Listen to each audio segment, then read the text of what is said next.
Welcome to Tuscaloosa, Alabama for one of the premier rivalries in college sports. It's Auburn and Alabama from Sewell Thomas Stadium in Tuscaloosa.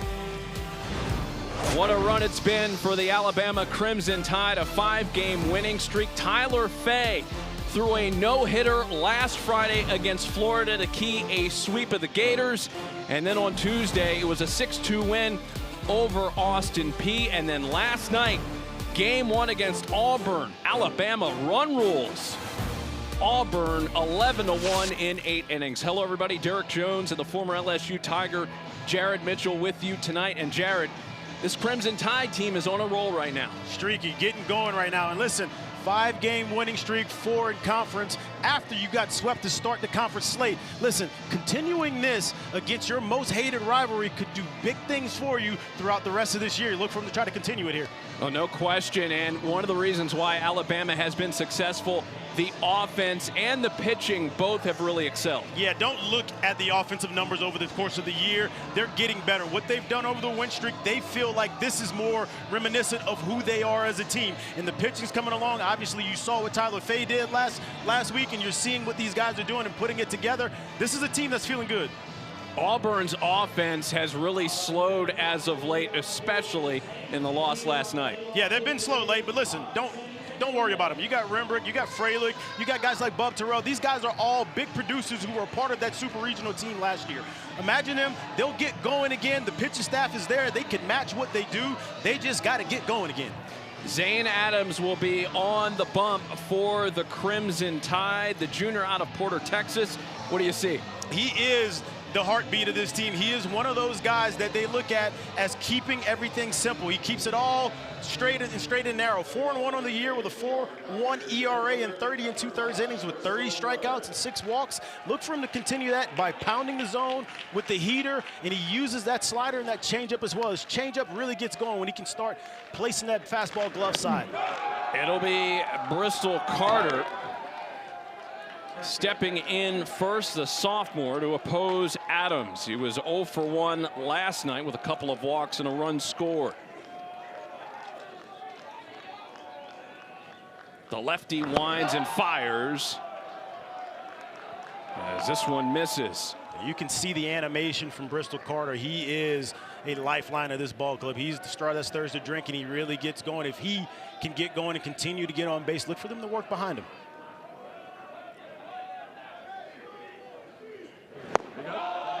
This one connects. Running the count to 2 balls and 1 strike. Auburn entering this weekend as the 5th-ranked team in the nation. They've hit a little bit of a skid as of late, and we'll get into that as this broadcast progresses. A 2nd strike to Bristol Carter. Zane's doing a really good job of driving that fastball down in the zone right now. If he can continue to do that, it'll easily open up the changeup and his opportunity to be able to bury it late in counts.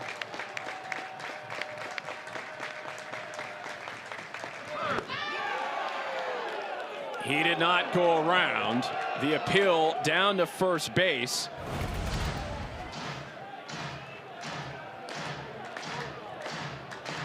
It's a good job on both sides, right? Really tried to bury that back foot and did a good job of holding up and seeing it late in that zone. Full count offering. And that is a leadoff base runner for the Auburn Tigers. You wonder too, right there, if he's able to catch that and frame it, does he get the call, right? Looked like it was a pretty good pitch in that situation, and you want to see the game kind of start going.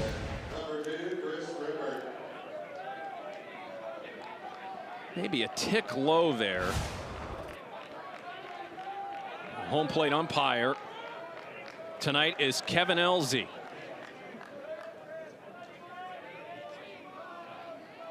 Chris Rembert steps in. He's batting .333 on the season. The toss to hold Carter over at first base.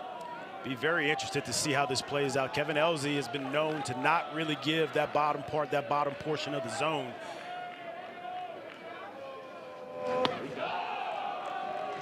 You got Zane living down there early.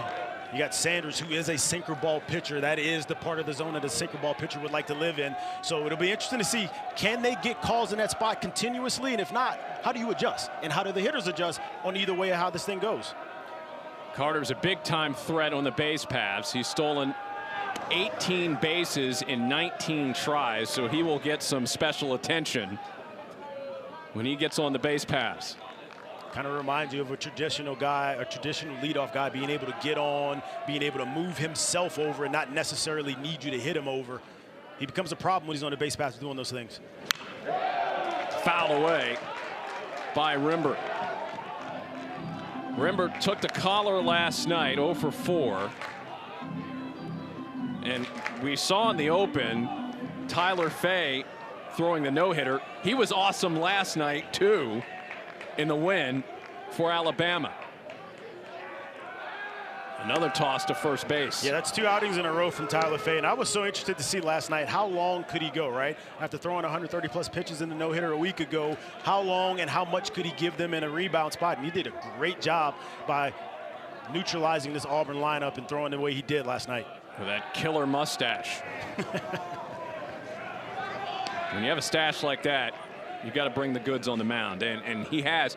And you brought up the performance last night. He ran into some trouble in the beginning of the game, gave up a walk and a double that brought in a run, and that was basically it for Auburn's offense as this next pitch is upstairs. But if you know Fay and you watch Fay, he is one of those guys that as he continues to throw, the deeper in the games he gets stronger. And that's kind of how a lot of aces of staffs are. You better get him early if you're going to get him. And they were not really able to get him and let him kind of sink in and kind of get comfortable. And he ended up going and having a quality start for him.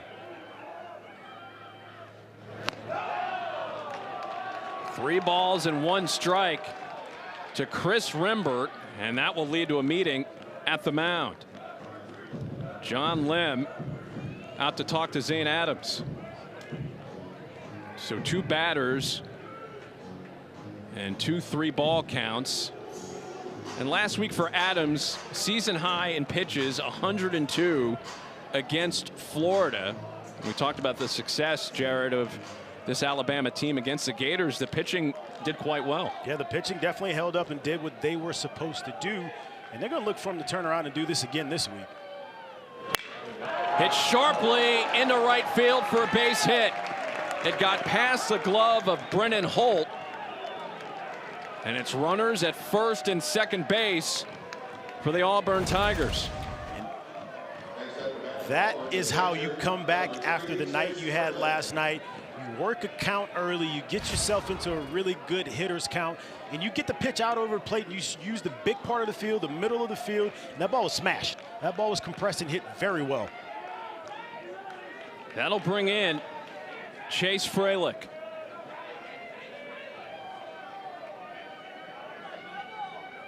With a prime opportunity here to get his team on the board first.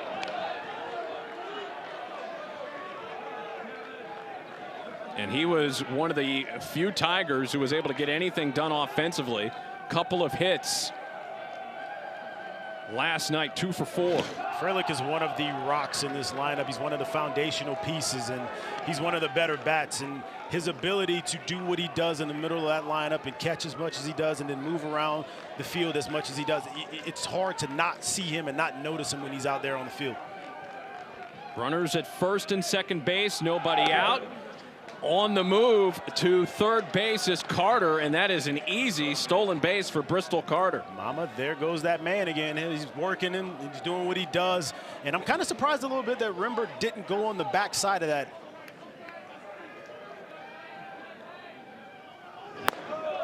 So runners at the corners now.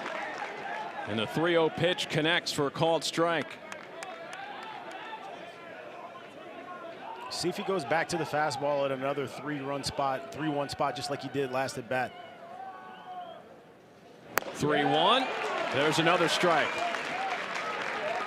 That he does. Adams would not mind a double play ball here. With runners at the corners, nobody out. Top of the first.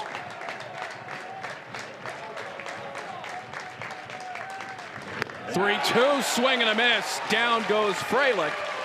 for the first out of the inning. And this is what we alluded to earlier about the type of player, the type of pitcher that Zane Adams is. What do? You got 2 runners on early in the game and you're trying to get the crowd back into it. I'm not going to shy away from contact. 3-1, here's the heater. 3-2, here's the heater again as well. He is a low heartbeat guy. He does not get rattled. He's putting that on display for you early in this ball game. In steps Eric Guevara, the third baseman. That pitch gets away from Lim at home plate. Carter is across home plate, and he scores. So that ball getting away from Lim, and it's an early 1-0 lead for Auburn. Just got a change up down here that he got clipped by that. I think he thought he was going to be able to catch it in the air, and it obviously didn't. He wasn't able to do that, but that's one you need to be able to keep in front with a runner on third, but looks like it clipped him a little bit. And Rob Vaughn is out to take a look at John Lim here to see if he's okay. This is why I always liked when you have guys that can run at the top of the lineup, even if you're, and I'm not saying that he's not, but even if you're not truly a guy that runs, trying to find ways to be able to take the bags when they do. You take the bags when they do now, instead of standing on second, Grimbert would be standing on third with a ball in play that could score him as well. I think there was a miscommunication there, possibly. Possibly. I mean, he reached for it as if he knew the changeup was coming. It almost just looked like he kind of miscalculated it a little bit. That leads to a run in for Auburn. But Guevara unable to catch up with the heat there.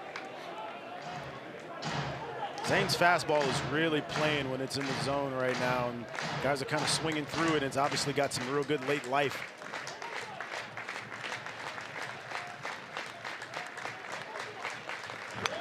Fouled away. It was indicated on the scoreboard that that was an error against John Lim, allowing Carter to score. Ground ball over to second. Fielded by Holt. The throw to first is in time as Rimbert advances to third base. We'll have to get a check on that to see if that error will stand. That was the indication, but it looks like it'll be changed to a pass ball.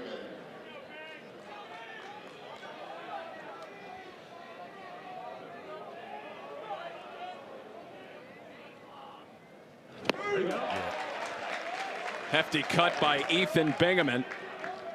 The freshman falling behind. It's a big at bat here for this Auburn team.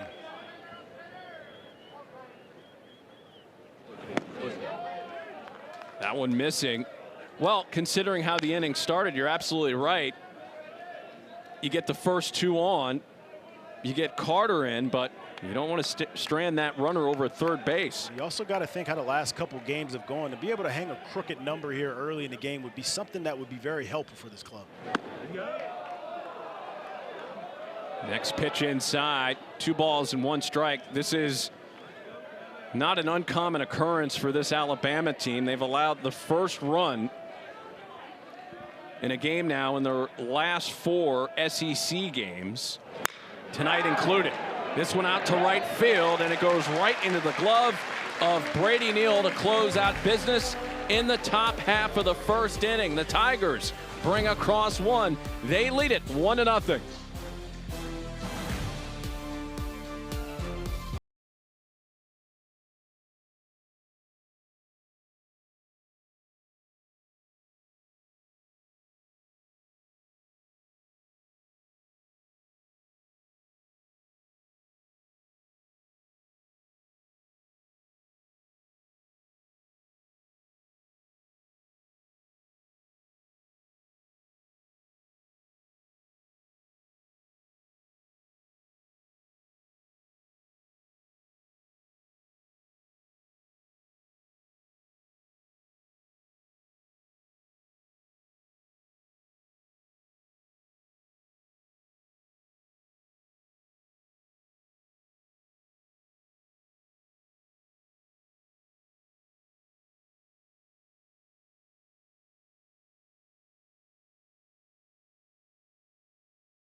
Fifth-ranked Auburn leading Alabama 1-0 here as we head towards the bottom of the first inning. Let's take a look at the lineup for the Crimson Tide. Jared, this is a team that really gave Auburn a lot of problems last night. They definitely did, and you see this lineup starting to come together, but you really don't have to look too far past that top three.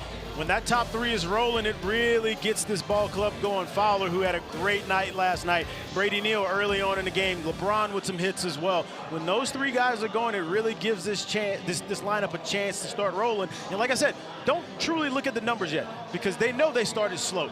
This is the time of the year where this team's starting to get going, and you can see it through the at-bats that they're having and as they're passing the baton throughout the lineup. Jackson Sanders, another lefty, will be on the hill for Auburn. What do you see out of the sophomore, Jared? Jackson Sanders, he's been incredible this year so far. He's only really had that one hiccup last week against Texas. They hit him pretty well, but he's been 2-1 on the season with a 3.9. He's a sinker, slider, cutter guy. He's really a sinker, slider guy, and he loves using that slider. Listen, the better he is at getting the ball to that glove side and really opening up that side of the plate, it lets all of his pitches play. So if he can get back to form where he was before last week, it should be really good for this Auburn team. It could be a good night headed for him. It'll be Bryce Fowler starting up business for the Crimson Tide here, who trail 1-0 in the bottom of the first inning. Derek Jones and Jared Mitchell with you tonight from Tuscaloosa. Game 2 of a 3-game set as a senior Fowler falls behind 0-1.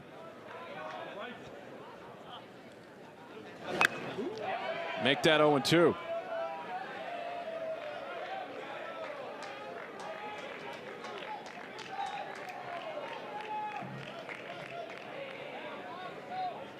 Fowler played out in right field last season, making the switch to center field. Part of a changing defensive structure for this Alabama team this season. Here's the 1-2.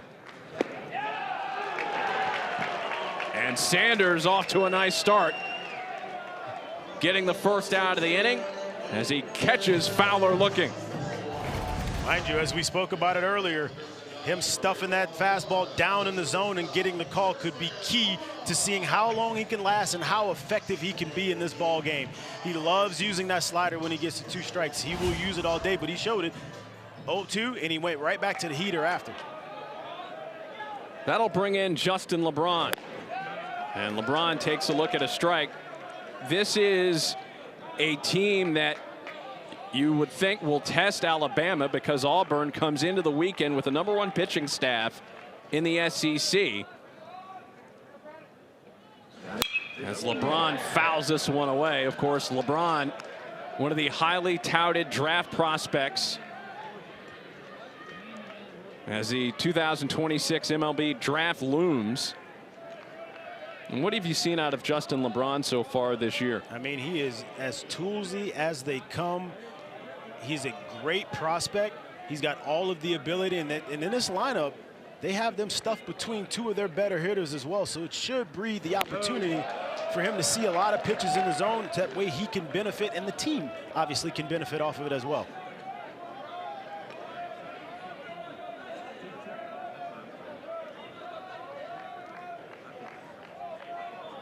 LeBron's behind in the count here. It's a chopper, going to be a tough play. Over to first, it gets away as the throw by Guevara ends up at first. LeBron is safe. He got back to the bag in time. Wow. How did the glove miss the tag right there, huh? Once again, we talked about the tools that LeBron has and his ability to get down the line. You only had one shot. It was a do or die play. You were going to have to barehanded and in the same motion throw it on the money without taking any missteps and or any wasted motion. Auburn is challenging the call of safe at first base. This play is under review. And once you turn back inside on the overthrow at first base, once you turn back inside of the bag, you are now live as if you went to the next bag. And it looks like he did miss him. Ooh, that's pretty close. Here's the question. This is a better view for it. Got the leg, but is the hand on? Yeah, that's the trick here. If the hand got on before the tag on the leg happened, then LeBron will be safe, but we'll see how that comes out in the wash. Now, one thing to keep in mind, and you saw it on the replay, LeBron slips, and that got him into trouble. So the overthrow at first base, once you take an intended. The call is overturned to out. Auburn keeps both their challenges. So it's a successful challenge for Auburn. And that's what we're able to see. As you see him sliding back, the tag happens on the leg before the hand can get into the bag. And that's the correct call. That's what we were wondering if happened. But on the plate, if there's an overthrow at first as you're coming down the line, once you make an intent to go towards second, you are now live. So you have to hurry up and get back to the bag. And he understood it. They just also understood it as a defense and made the play.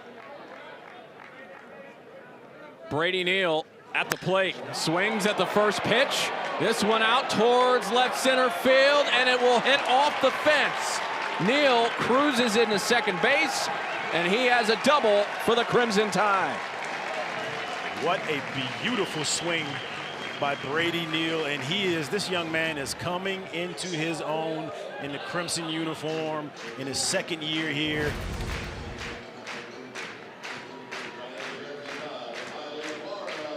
That lefty fastball, opposite field double. That is just a chef's kiss. I promise you, if there's scouts and every single one of them that's sitting out here, that's a big plus on that card right there. They love to see that. Talking to Rob Vaughn about Brady Neal. He always smiles, it seems like, when he talks about Brady Neal, and who wouldn't after the performance he's had so far this year, especially in SEC play. It's just been a different mindset for him from last year to this year. Yeah, I would say comfortability is probably the biggest thing that shows when you watch Brady Neal play this year. You got to remember, this is a guy came into college ball super highly touted. Only 17 years old in his first season, right? He's a young guy, starts playing well while he was at LSU, gets hurt a little bit, kind of comes out of the lineup, deals with back issues. I think that a lot of that lingered into year one last year here. At Alabama, he has turned into a new man and almost, if you want to call it, back into his old self. Jason Torres fouls that pitch away. Torres, a couple of hits last night, 3 RBIs. The everyday third baseman for this Alabama team. He'll try to even up this game with Neal over at second base with 2 down. And he strikes out to end the bottom of the inning. So Neal gets stranded at second base after the 2-out double. A strong performance here by Sanders to get out of the jam.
And number 4, Arkansas finish up their 3-game series tomorrow afternoon at Baum-Walker Stadium. We'll have it for you right here on the SEC Network and the ESPN app. Coverage begins at 1 Eastern as Florida tries to rebound after last weekend and dealing with Alabama. There's some good dogs in the house.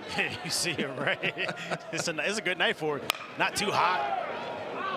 And that one pulled foul by Bub Terrell. Talking with Coach Butch Thompson, he really felt like this, like I get it, he's hitting .313, but he feels like not only him, but a lot of these guys in the lineup, they are nowhere near their ceiling. But he definitely feels like if Bub is one that they could truly get going, he is someone that unlocks this lineup and unlocks the potential of who they can be offensively. This one playable. Over to first base, and an easy play for Luke Vaughn, 1 down. Butch Thompson in his 11th season with Auburn, and we had a great conversation with him earlier in the week, just kind of big picture about the team, obviously this series as well. And it's funny talking to him. He's an old school baseball guy. He's trying to kind of melt into the changes with players these days in the game itself. Adaptation, right? He understands to stay around, to stay relevant, to keep connecting to these young fellas. You got to be able to adapt, and you got to be able to take in some of the things that are in the game today that truly just really wasn't in the game 5, even 10 years ago, right? And he's understanding that. He's welcoming these things, and he's trying to mesh some of that old with some of the new as well. Brandon McCrane, the freshman, fouls away the next pitch.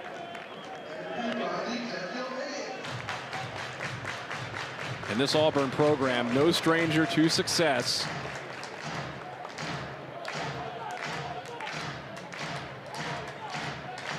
Fifth-ranked team in the country.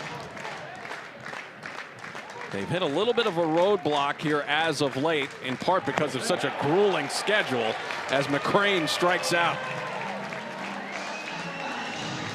Elevated the heater and threw it right by him. And like I said, he is not afraid to continue throwing that heater right now. And you got to imagine, in the back of his mind, he's understanding that if I can keep throwing this with conviction, if I can keep pounding the zone with it, I know my changeup's my best pitch. So if I can do this, especially the first time through, I can start getting these guys to not understand that, it's like what you saw there, that this changeup is coming. And when he starts changing it up and he can start going back and forth and basically pulling the yo-yo on you, then you're really into trouble as in the box as a hitter.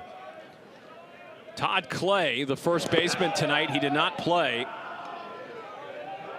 in the game last night. Obviously, Butch Thompson making some changes because of the lefty Zane Adams. Definitely, he's making changes. Like we said, they hadn't been hot, they hadn't been hitting well. I think the changes come to saying, like, hey, how many righties can I get in this lineup to get a better look, to see it a little bit longer? Hit well out towards right field, but foul. Trying to find a way to get a spark in the lineup, but also get to this lefty and get into this Alabama bullpen a little earlier and more effective than what they were able to do last night.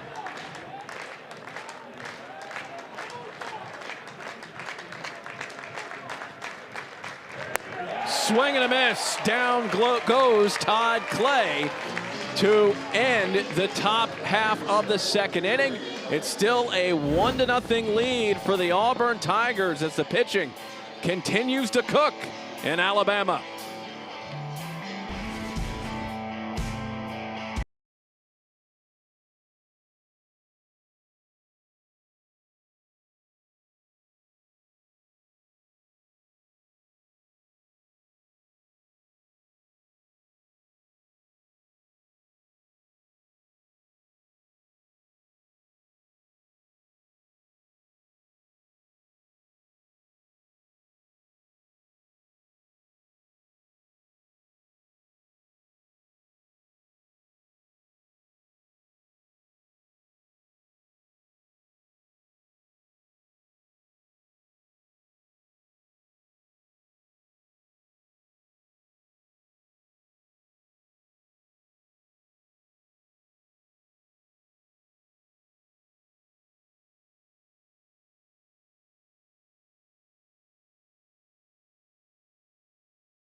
Offense had a tremendous performance last night after falling behind early 1-0. They used a long ball to eventually run rule Auburn 11-1, including the walk-off game ender by John Lemp, who had a big night last night in the 11-1 win for Alabama. And he will start up business here in the bottom of the second inning with Auburn leading 1-0.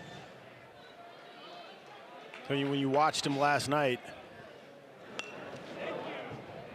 his team really did a good job of handling and staying in the fight against Marciano. The lefty, they took him to 5 2/3, I want to say. And then once they were able to get him out of the game, they understood that this was go time, and they went from there. The 0-1 to Lemp. Skies this one in the air. Shallow center field, and coming on to make the catch is Carter for the first out of the inning. Sanders has been pretty effective early on in counts. 5 straight batters now. He has thrown a first pitch strike to. So I really think, in watching this game and just knowing where these two teams are right now, I really think it's really important that this Auburn offense is able to get going. Why I say that? Because on the season, this Alabama lineup has struggled against left-handed pitching. It hasn't been their strong point, especially with runners in scoring position. I want to say coming into the weekend, not last night as well, hitting only about 220, 225-ish against left-handed pitching with runners in scoring position. Well, you bring that into this situation, there's another really good lefty on the mound. Sharply hit off the glove of Guevara. Plattner will get to first base. That was stung over to Guevara. Tough play for him to make. It'll be a base hit. I really thought he was going to hang on to that. He had a great jump, a great initial first step, and that ball just kind of bounced out. Kind of bounced out the tip or the end of that glove, and he knew it. He understands that that's a play he feels like he should make and usually does make. And for him, it won't go down in the books that way. But for him, I guarantee you in his mind, he's thinking that's an error, that's a play that he should make. That's one he should keep the bases clean and keep his starter in the windup. So Plattner over on first base for Justin Osterhaus.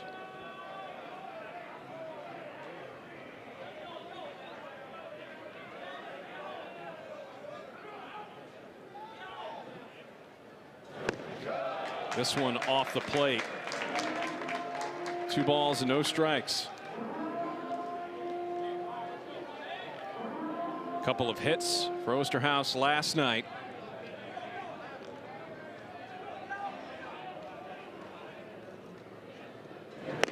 And the junior swings through that one. 2 balls and 1 strike. Sanders kind of telling you how he feels right there, and that lets you know that these are early keys that some guys give you that gives you an idea of how they're feeling. Get to 2-0 right there. He has no problem throwing a very competitive slider to get himself back into the count.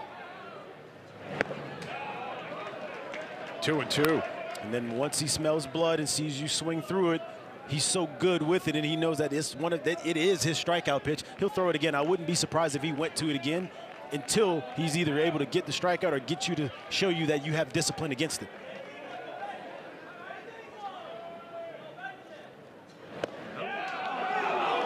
Called third strike. And Osterhaus is retired for out 2. It's always a tough spot for a lefty. Always a tough spot for a hitter there. You get the slider away, the slider away. In your mind, you know it's coming. He kind of overthrows this one and kind of leaves it front door. It just backs up. Well, as a hitter, especially lefty on lefty, a lot of guys have shut down the inner half of the plate. So there goes the at-bat in that situation. That's the 3rd strikeout for Jackson Sanders.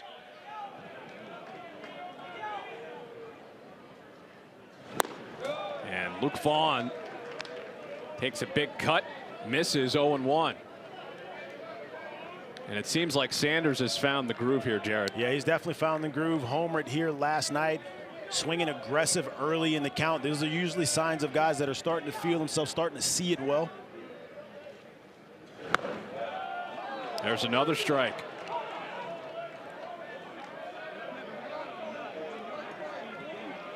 Vaughn pretty effective last night with the stick. 2 for 4, home run, 3 RBIs. He has battled injury at times, but he's been a big part of this lineup. And he takes a look at strike 3. What a strong half of the inning for Jackson Sanders. A 1-0 lead still for Auburn as the pitching dominating so far in Tuscaloosa.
The pitching of Auburn that's been this story early on in this game. Yeah, Jackson Sanders is starting to settle into this ball game and look like what we've seen the majority of the year from him. Butch Thompson talked to us about his starters and his pitchers throwing through hitters and not to hitters. You seem like you got someone up there who's just rocking and rolling and enjoying what he's doing and really not seeing the guy in the box, but only seeing the glove and doing what he needs to do. Zane Adams has only given up the 1 hit, but he did allow a run on a pass ball. He did allow the run on the pass ball, but don't be surprised if he continues to keep doing what he's doing. He's really using and dominating with that fastball. And as of last inning, he's starting to get into using that changeup more, which we know is his ace, his elite pitch, and is what he really wants to get to. Alabama enters this game on a 5-game winning streak. They swept Florida last weekend for the first time since 2002.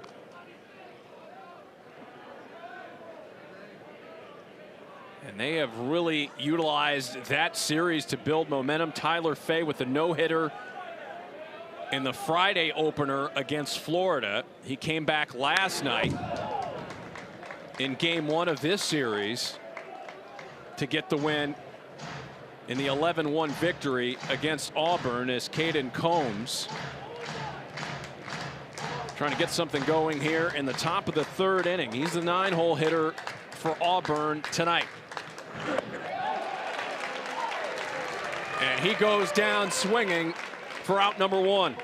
And Zane Adams is really starting to mix it up. He's really starting to use that changeup more. He started this at-bat off with it, and he ended this at-bat with it as well. He's been driving the fastball down early in the game, and then he's able to kind of use that changeup where he wants. Let me get it over early in the strike zone, and I'm going to bury it down below the zone as well when I get you to 2 strikes.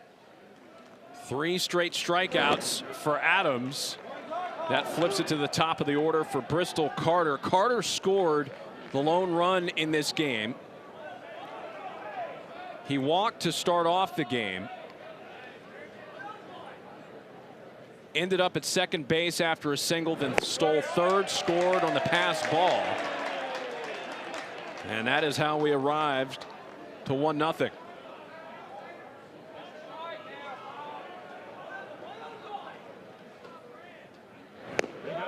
One and two.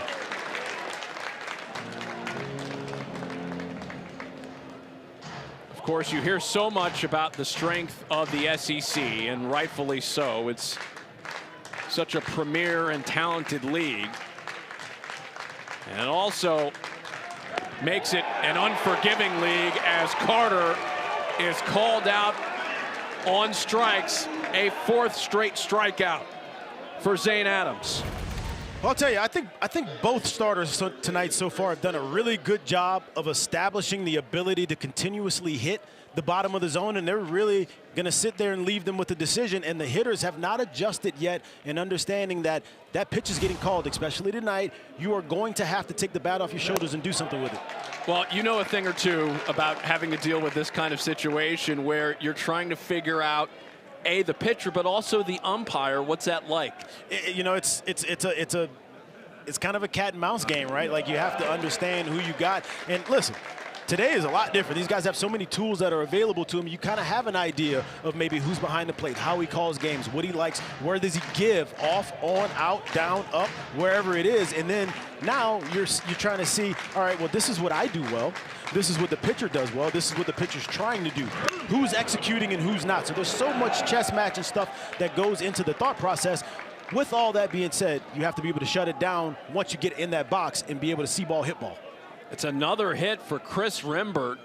He has both hits tonight for Auburn. Getting back to what you see him do best, which is shooting line drives towards the big part, towards the opposite side of the field. And this is more like the Rembert that we've come accustomed to seeing, and how he swings the bat and what he does at the plate. That'll set it up for Chase Fralick as Butch Thompson is out.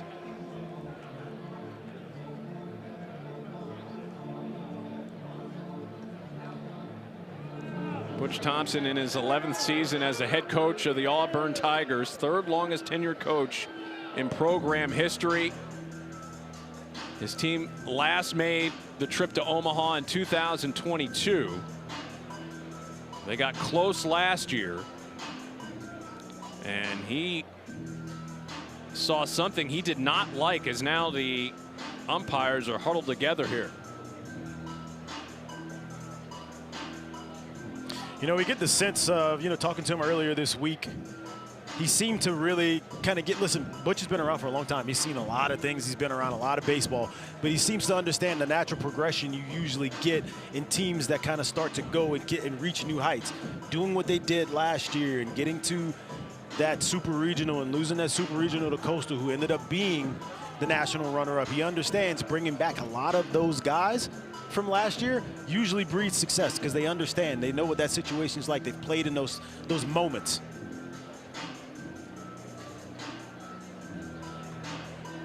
So after the Rembert hit, he got to first base, and then Butch Thompson was out. You wonder what this is about here. This is continuing on.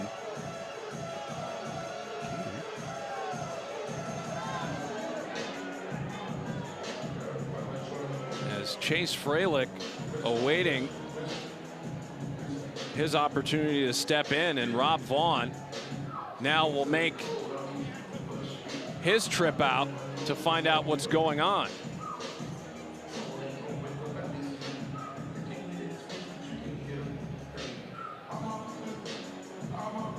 Again, unclear what this is about.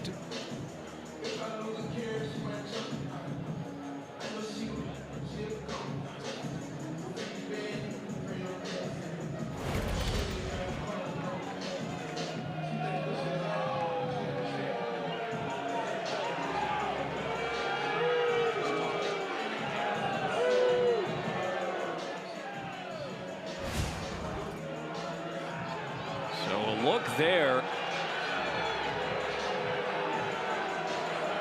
Boy, Thompson, he is getting fired up over here. We were trying to take a look to see if there was something there.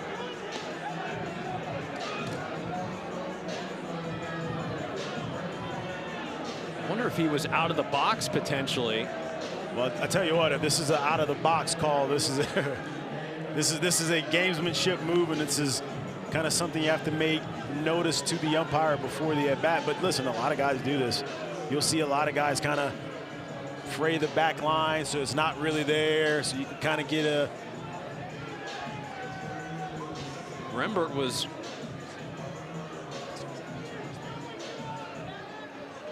really towing the back area there. Let's take another look.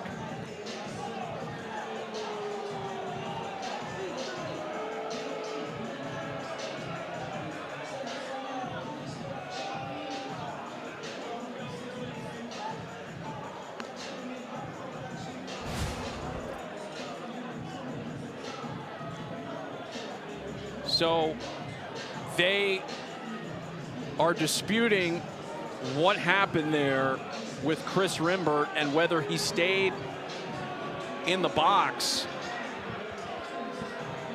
during that at-bat.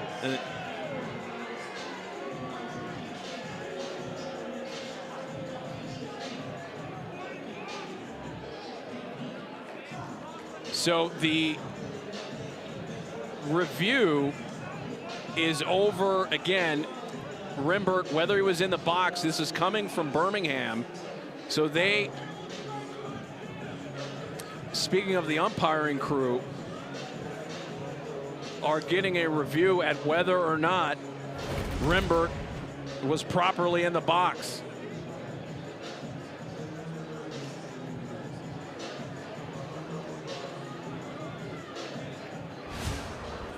So if this is what the call is about, what hitters usually do, especially early in the game, as you can see at this back line, you can see half of that back line kind of going, because the back half or the back side of the batter's box, hitters are usually not standing that far away from the plate. So in a spot where hitters usually stand, a lot of hitters will early on in the game kind of clear out that back line, kind of muddy the waters of what it is, and it's kind of left up to discretion if it gets called. You don't ever usually see this becoming a thing because it's kind of understood. So I'm kind of surprised that this is actually going on at this point. Now Rob Vaughn going back for clarification, and it looks like it will still be a single for Chris Rimbert.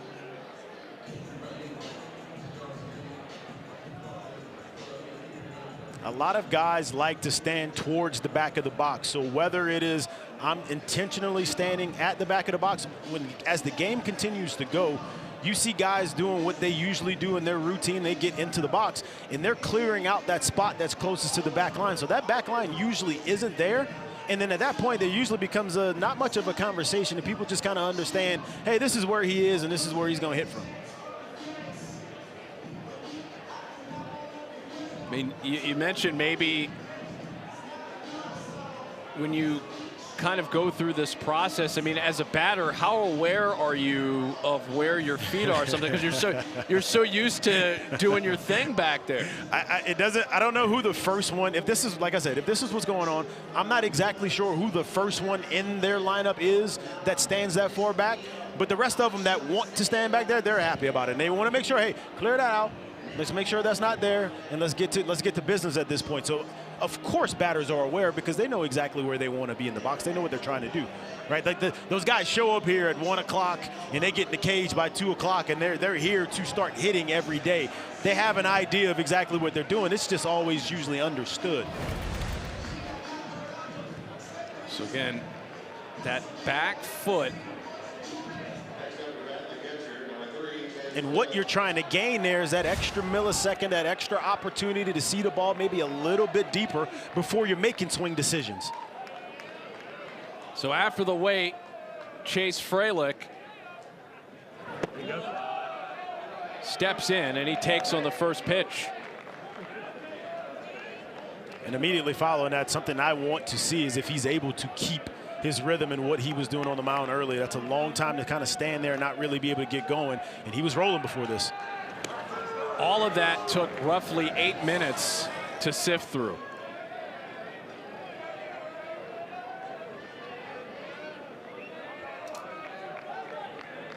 So Rimbert, after all of that, at first base with 2 down, and a 1-0 count to Chase Fralick. Foul away.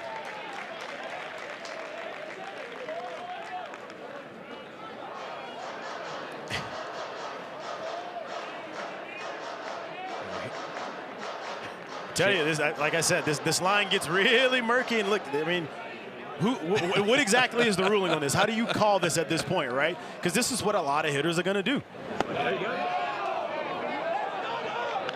That one just missing. And the other thing, as you can see from the replays, the chalk on the back there of the box, it gets pretty murky to decipher where something is. Fralick hits this one well out to right, but he yanks it just foul. Yeah, I'll be honest with you. You usually see someone near the top of lineups, kind of almost clear the entire back line out. Not just the spot where they stand. We want to make sure that there's no real look at the back line, so we understand that this is kind of where guys are, and they just kind of roll from there.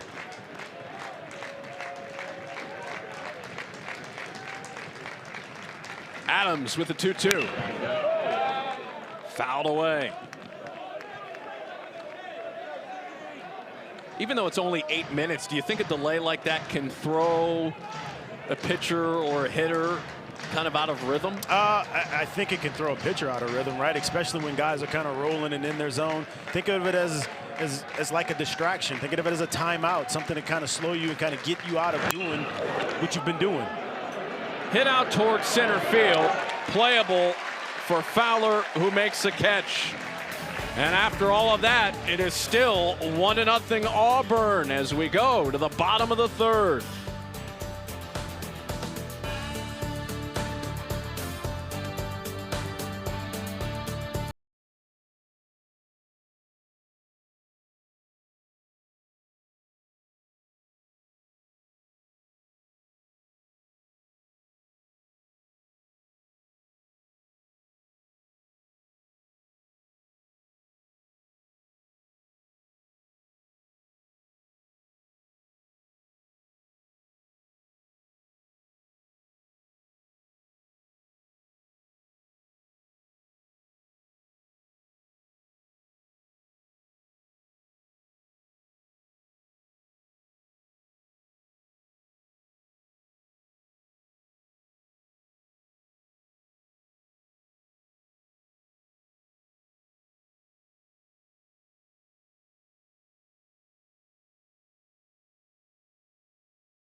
One to nothing lead for Auburn as we head towards the bottom of the third inning. Derek Jones and Jared Mitchell with you tonight from Sewell Thomas Stadium in Tuscaloosa, Alabama. The game time temperature was 63 degrees. Some of the fans bundling up a little bit. This should be a great three-game series. We'll have Game 2 Friday night right here on the SEC Network and the ESPN app. Number 1 Texas takes on number 7 Alabama at Rhodes Stadium in Tuscaloosa. Coverage begins at 8:30 Eastern.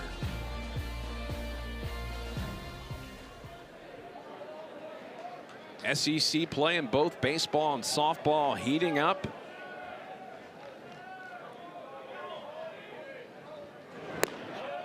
As Brennan Holt, the 9-hole hitter for the Crimson Tide, starts it off. He'll be followed by Fowler and LeBron in the bottom of the third inning.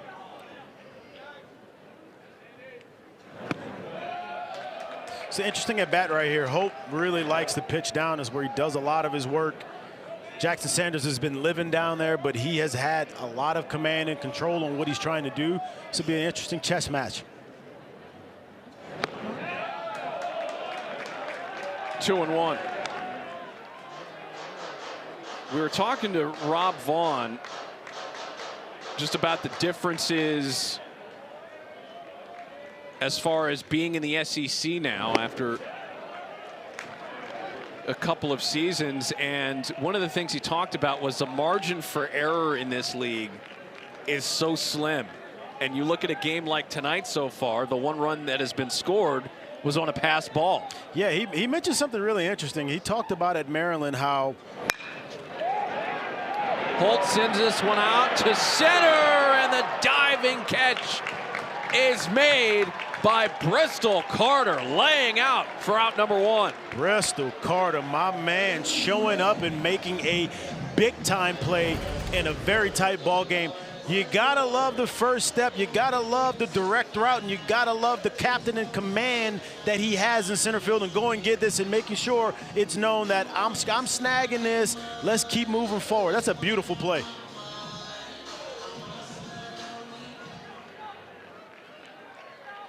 You can't blame Holt's face right there, right? Like he thought maybe he would have a leadoff single, but Carter said, access denied. But talking about Rob Vaughn and talking about the SEC and what it's like playing in the SEC, he said at Maryland they always played an SEC team. It would be always one. And the thing he noticed, he felt like, oh, even if we're in it with one, we could play with these guys. Getting into this league, he understood, oh, they don't have just 1 or 2 Friday night starters in the league. They all have guys like this. They all have deep lineups. They all have first rounders littered all over the field. And when you have that, it's real funny because it becomes, the margins are thin. The errors and the things that you do wrong could be the big parts that swing a game. But with that being said, it gives you a lot of opportunity on the year to get right? You lose to a team, and this is Jackson Sanders just really feeling it. I mean, he's been spinning that slider, and as we've gotten into the game more, he is throwing it at a higher and higher rate. And this is what he does, and this is how he's been so good, by being able to control the fastball, being able to use glove side, and then he spins that slider with the best of them. 5 strikeouts now for Sanders. Here's LeBron, who takes a strike 0-1.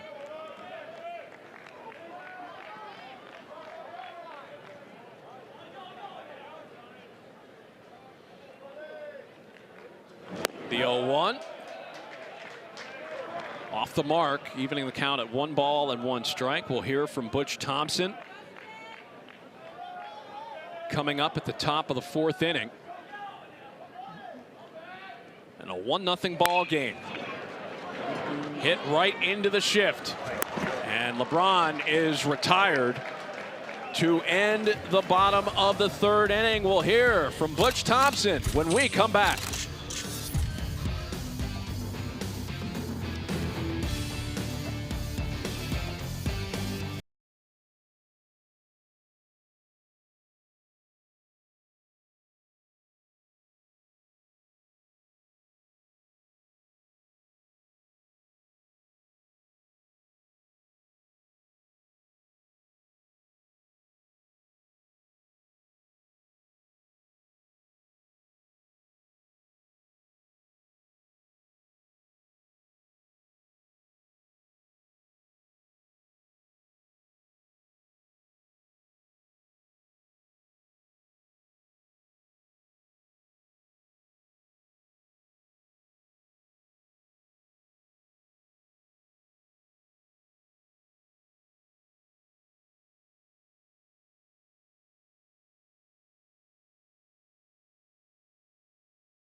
Top of the 4th, Auburn leading Alabama 1-0. Derek Jones and Jared Mitchell joined right now by the head coach of the Auburn Tigers, Butch Thompson.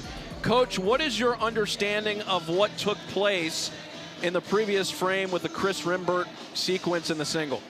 I don't have one. They told us they were going to do one thing, and they wound up doing something else. Coach, when you got Jackson Sanders going like he is right now, how big of a boost is it for your fielders to play behind them and be light on their feet and also getting them back into the dugout? Well, I do think it keeps them engaged, right? You want to play behind somebody that's got a good tempo and filling up the strike zone. But we really got that for both sides. You know, we're able to scratch one in the top of the 1st. But it looks pretty evenly matched, and everybody's fighting for every pitch right now.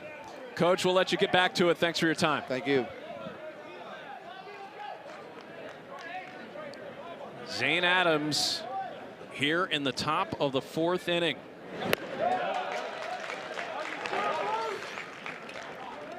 There he is with that changeup. He will use that changeup when he's ahead of counts, when he's even in counts, when he's behind counts. There's different ways of throwing it, and he's showing it to you and putting on display of how he uses it.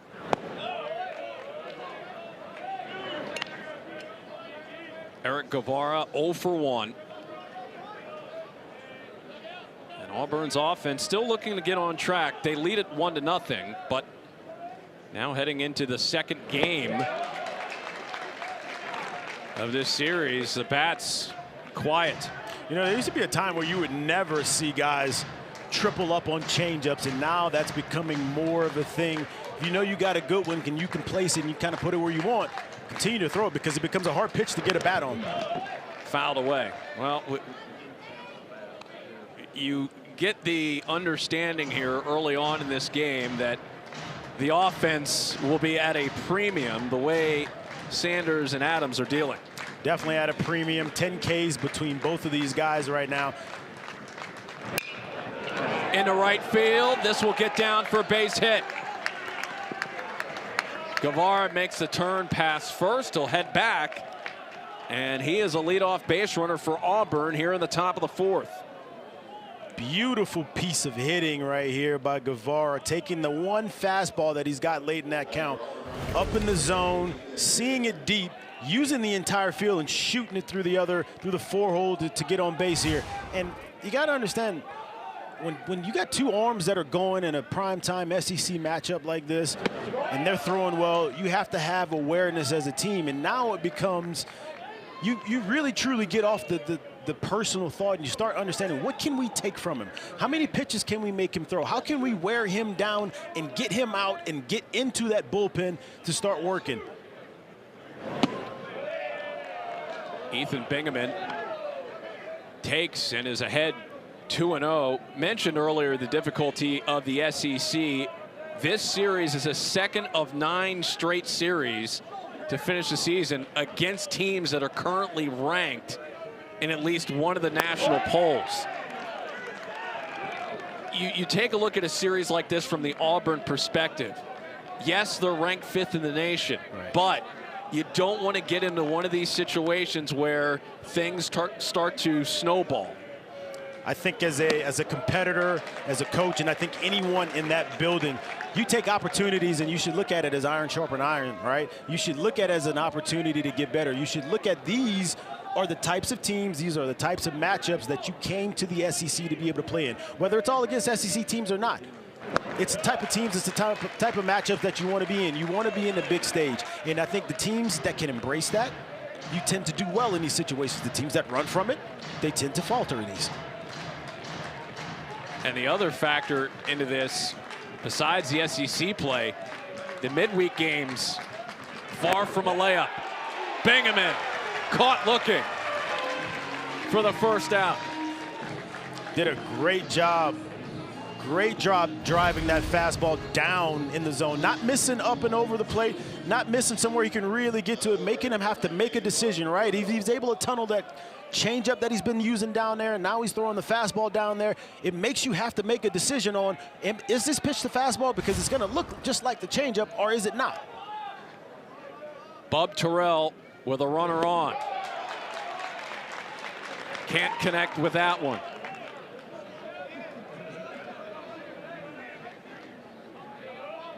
Combined 11 strikeouts total in this game between the two teams. 0-2. Mentioned the schedule for Auburn. They lost 2 out of 3 to Texas last weekend. Before that series, they played Georgia Tech in a game that they won. They'll play Georgia Tech again on Tuesday.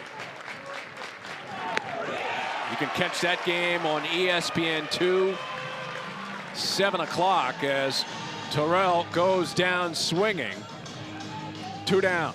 That's a tough at bat for Terrell. Listen, Zane Adams has been up there using almost exclusively fastball and changeup, and he throws a number of breaking balls, a number of sliders to Bub Terrell in that situation, and it was just really hard for him to kind of get a beat on what he was trying to do.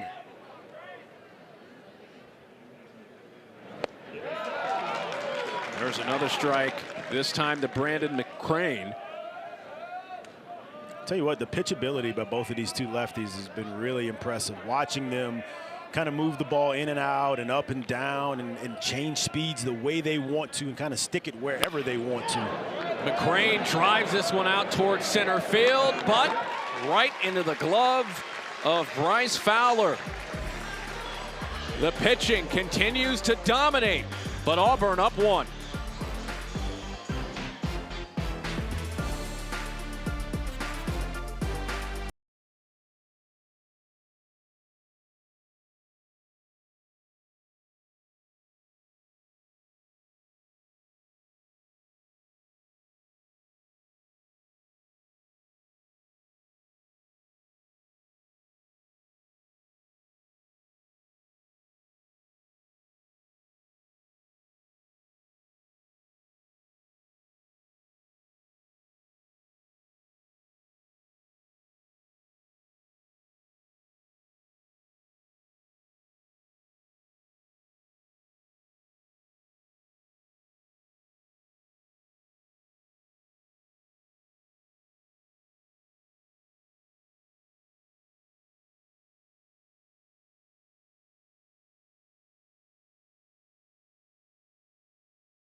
Brady Neal will lead it off for Alabama. Jared, what have you seen differently in Brady Neal's approach? I think hitters are always trying to find ways of getting better. I think one thing that Brady has done, if you look at that front foot, on the left from last season, you see a flat foot. On the right from this season, you see that heel lifted.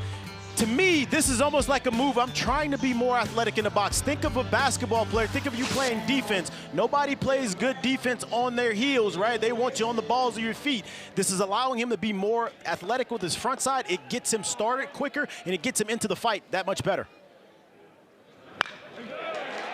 And he hits that one to right field. It dips down for a base hit. The second hit of the night for Brady Neal. He had a double back in the first. He's got a single here in the bottom of the fourth. Everybody thinks being on time means when you kind of get that foot down. Yeah, that's part of it. But what also is part of it is knowing your move. If you're able to start on time, it gets you to that place that gets you on time. Maybe that flat foot was giving him that extra millisecond of not being able to get down on time, which then at that point makes you late, right? And that takes everything off. And you can see those numbers. This is a huge difference in what he's doing from last year to this year. And I think that adjustment has been part of the maturation of Brady Neal in 2026.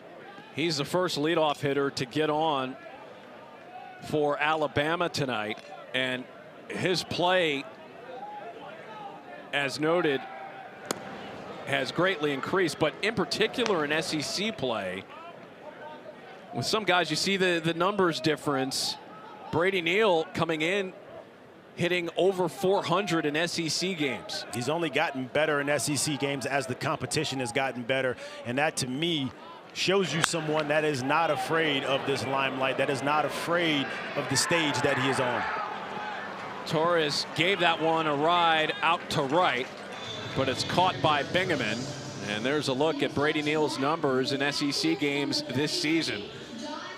Yeah, I mean, this is exactly who he was thought to be coming in. Now, it took a while for him to arrive to this form and get to where he's playing this way, but you can tell this young man is completely comfortable in how he's playing the game. He's out there with a smile on his face half the time. There is no worry. You can see how relaxed he is, and it's showing in at bat after he shows up night after night. John Lim takes a called strike. Of course, Neal originally was thought to be the regular catcher for this team. They have a couple of guys who can do that, including John Lim, who is catching tonight at the plate. But Rob Vaughn believed that Neal could play out in the outfield, and he has done so successfully. Yeah, Rob Vaughn also still believes that Brady Neal is their best catcher.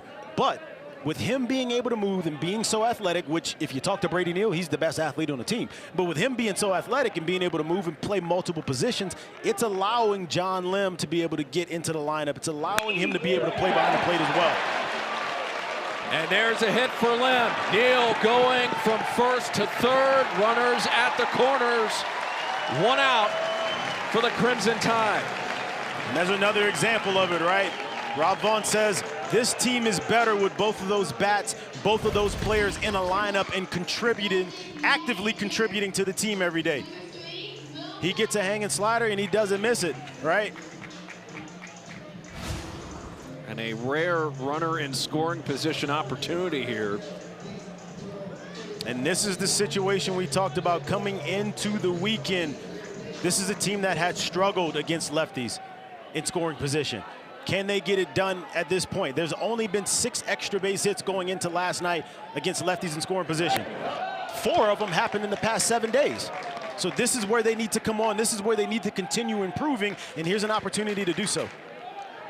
Will Platner raising the average to 167. Rob Vaughn said he is not worried about Will Platner and his ability to get things going with the bat. As he lays down a very nice bunt. Here comes Neal. He ties the game up. A beautiful bunt by Will Platner ties the game up at 1. It's a great job with the safety squeeze. It's a great job of playing team, selfless baseball. And when he talked about Will Platner, you could see him just making sure that he got it down because he knew that this is most important. I am giving myself up as long as I can get this down and we'll score. And he talked about Platner. He believes in it. He believes in what he can do. And they understood, hey, you got off to a slow start. So the best way for you to truly, truly help this team is you go ahead and get off of any selfish thoughts, any thoughts you had. Stop looking at your numbers. Don't worry about your numbers. I'm going to play you because I believe in you, and here's an opportunity, and he comes through big for him. Justin Osterhaus fouls away the first pitch. And when you're in a game like this where the pitchers have been so dominant, you get a chance like that, you have to cash in, and that's exactly what Alabama was able to do. Runs are at a premium in this ball game, and this one hit into the shift, bobbled, not in time to get Osterhaus. That won't go down.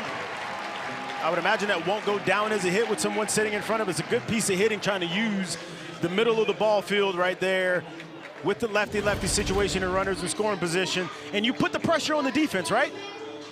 You make them make the plays.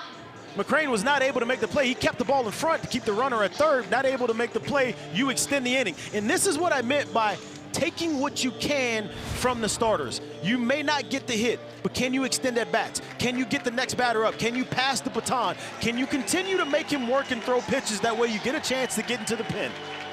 And that takes patience on the offensive side to do. It takes patience. It takes teamwork. It takes the ability to understand that this, not even the at-bats, they're not about you. It's about what can I do? How can I put something in the bucket to contribute to my ball club right here? And different, as the game goes, those different situations call for different things. Alabama trying to raise up the energy with 2 down. Runners at the corners in a 1-1 ball game. I mean, they just look like a team that's playing on a winning streak right now, right? You got some dancing in the dugout. You got smiles going on. There's vibes running all through this ballpark right now. It's a good night for baseball. Temperatures at first pitch a little bit above 60 degrees. And it's been a good one tonight from Sewell Thomas Stadium. As Luke Vaughn takes a look at the first pitch, he's 0 for 1 on the night. Caught looking back in the second. Luke Vaughn's able to kind of back the baseball up and really use the middle of the field. There's a huge hole on the right side of the infield. Fouled away, 1-1.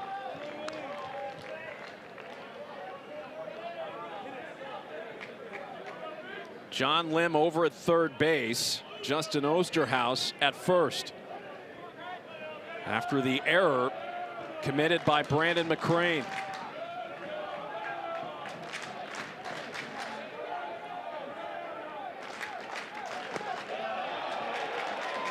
Vaughn takes 2-1.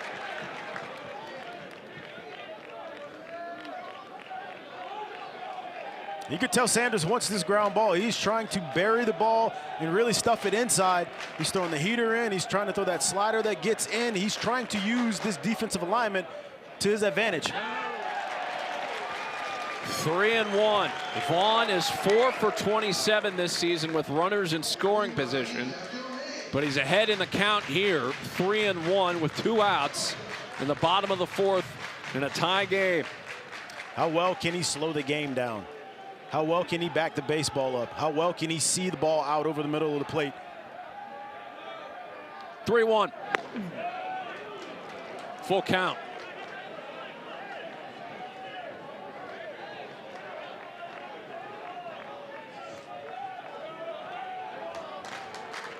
This is a rare 3-ball count for Jackson Sanders. First of the night for him. Ground ball off the glove. Gonna be a tough play. Not in time. Rembert could not get Vaughn over at first base. And it's Alabama who now has the 2-1 lead as Lim comes in to score. Does a really good job of getting deep in the count, putting this ball and playing, hustling down the line. You can see he beats this thing out, but I really love his ability. He got a 3-1 slider. You could tell he was sitting and sold dead red. 3-1, didn't like it, took it, and still had the ability to calm himself, use the middle of the ball field, and get to 3-2 and hit the heater back up the middle. Good things happen when you can kind of stick to your plan, and he did it there. Holt takes a heater away, 1-0. And this has to be a frustrating sequence for Jackson Sanders. These balls haven't been rocked to the outfield by any stretch, but a little here and there from Alabama to take a 2-1 lead. They tied it on a safety squeeze and a sac bunt that pushed in 1.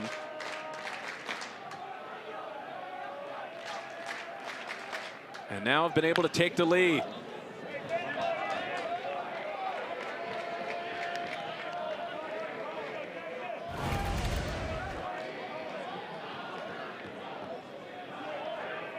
Yeah, sometimes fielding your position almost works against your advantage, right? You want to be able to make the plays that come to you. The defensive alignment was set up for that play to be made. If he lets it go through, he doesn't. Gets a glove on it, it goes in the wrong spot, and you don't make the play.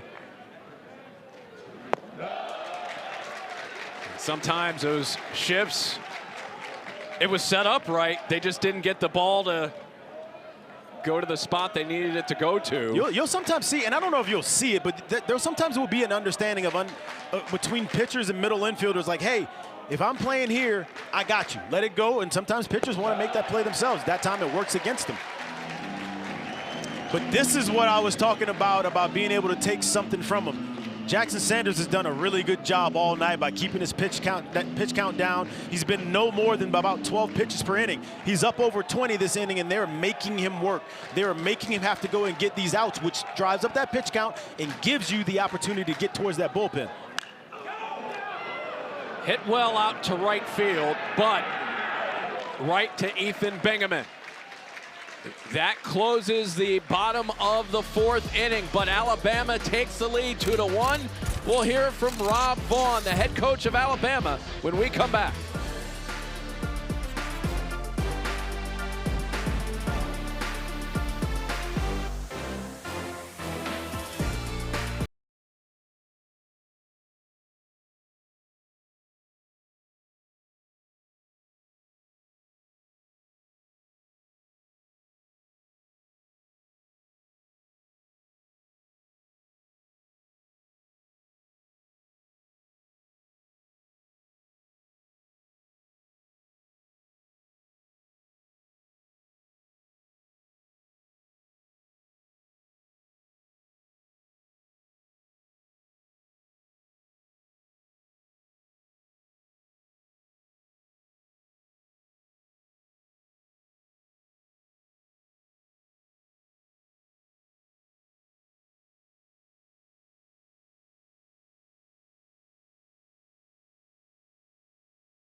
here in the top of the 5th inning. Derek Jones, Jared Mitchell with you. We're also joined right now by the head coach of Alabama, Rob Vaughn. Coach, when we talked to you earlier this week, you said one of the things about SEC baseball, making sure you make the small plays here or there. That last inning reflective of that as you come up with some timely hits. Yeah, man, just tough at bats, man. Tell you what, I don't know if Sanders missed too many spots today, man. Like, it's electric stuff, you know.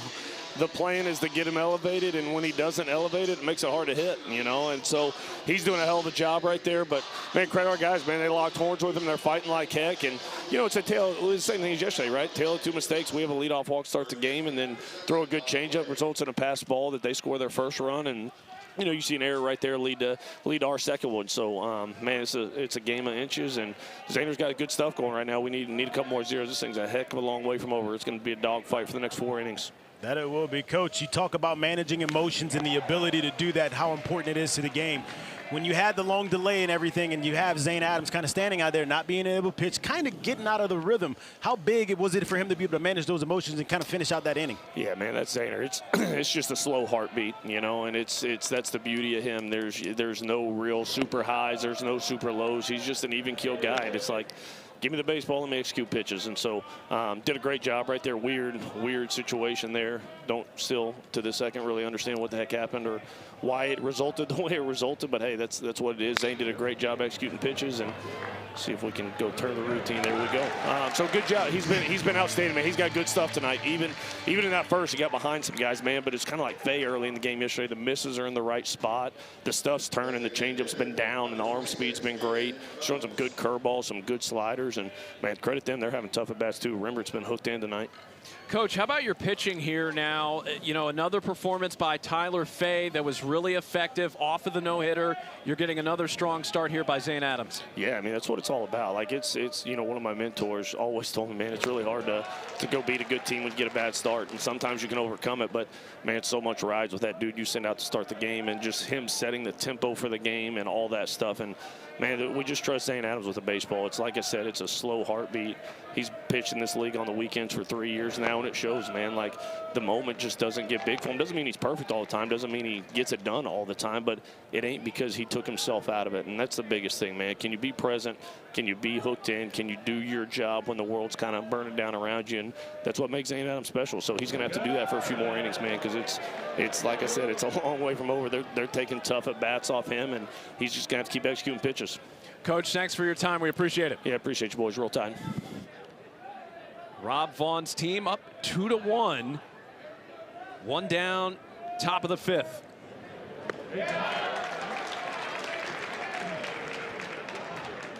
Caden Combs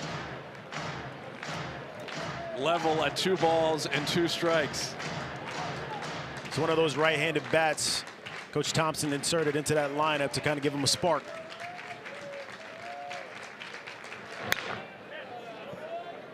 We were talking to Coach Vaughn during batting practice today. The mechanical engineering major in school turned coach. Yeah, he said growing up in like right outside of Houston in Humble, Texas, you know, that's a big industry in that area, right? And so that was kind of where he started at, and he realized his heart was really in baseball. He had some fortunate people come into his life that really steered him back to baseball when he was getting towards the tail end of his playing days. And obviously he hasn't looked back, and it's brought him all the way to Alabama as a head coach, and he's doing a great job in year 3 here. Former Big Ten Coach of the Year, now in the SEC, trying to lead his team back to the postseason.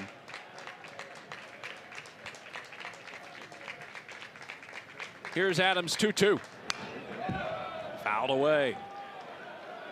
It's a really good job by Combs here, just staying in the fight, continuing to spoil pitches, continuing to make Zane Adams have to make another pitch. It'll be the top of the order after Combs. Bristol Carter. That one missing the mark. Combs stays alive. It's a full count.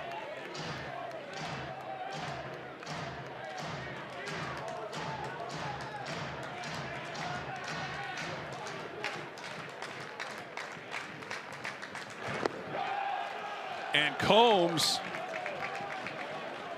earns the walk, and he barked back to the dugout, excited over that walk. Hey, game on, baby.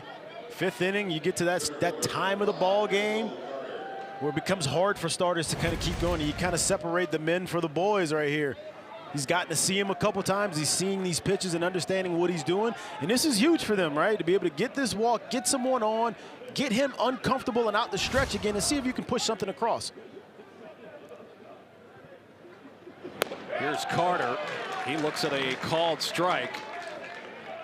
It's 0-1 to Bristol Carter, who scored the lone run in this game for the Tigers back in the 1st inning. Second straight night where Auburn has taken a 1-0 lead, but fallen behind. Hit sharply over to Torres. 1 and 2. A double play to close up shop. Here in the top of the 5th inning, the Crimson Tide out in front, 2-1. 5-4 Trey. You get a nice ground ball, and they just turn it up in the middle and get you out the inning.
To an LSU legend, Jared Mitchell, winning the World Series with LSU back in 2009.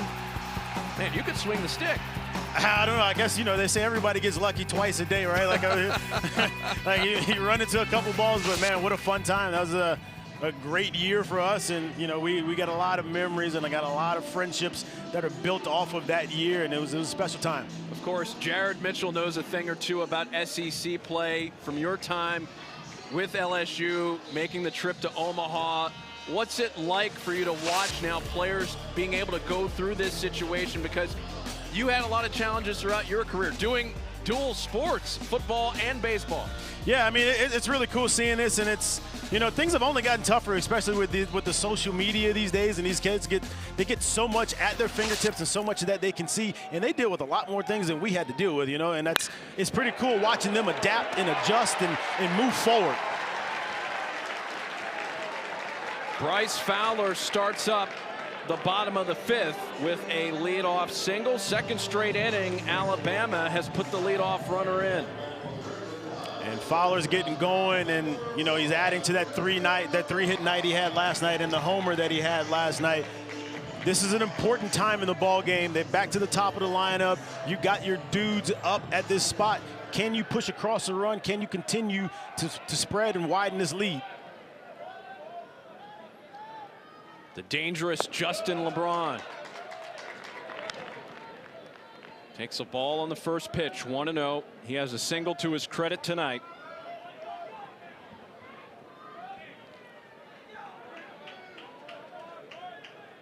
Batting .288 on the year now. And the 1-0 connects for a called strike. And you can almost tell that as a group, they want to see the baseball up, right? He's gotten to a 1-0 count, and to take a heater on the inner part of the plate after you just watched a heater down early, they want to make sure they're getting Jackson Sanders to kind of leave pitches up in the zone for them to attack him. Sanders ahead of LeBron here, 1 ball and 2 strikes. I would imagine Jackson Sanders is going to try to stay with that slider throughout the rest of this at bat. He's giving him 2 heaters to hit. Even up, 2 balls and 2 strikes.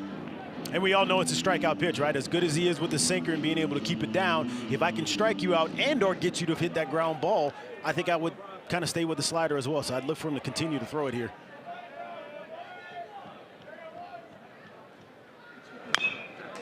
Fouled away. Justin LeBron, talked about it earlier, one of the top prospects this year. And that has to create, if you let it, pressure on a day-in, day-out basis to perform. And LeBron trying to lead his team back to the postseason. But he's retired there as Guevara able to make the throw in time to cut down LeBron. That's when you know somebody's on when they're on the mound, right? You dared him to continue to keep making pitches, and he gives you everything was down, everything was missed in the right spot, and he finally got you to go and chase that really good sinker that he uses down at the bottom of the zone and just beat it into the dirt to go ahead and get you that nice ground ball.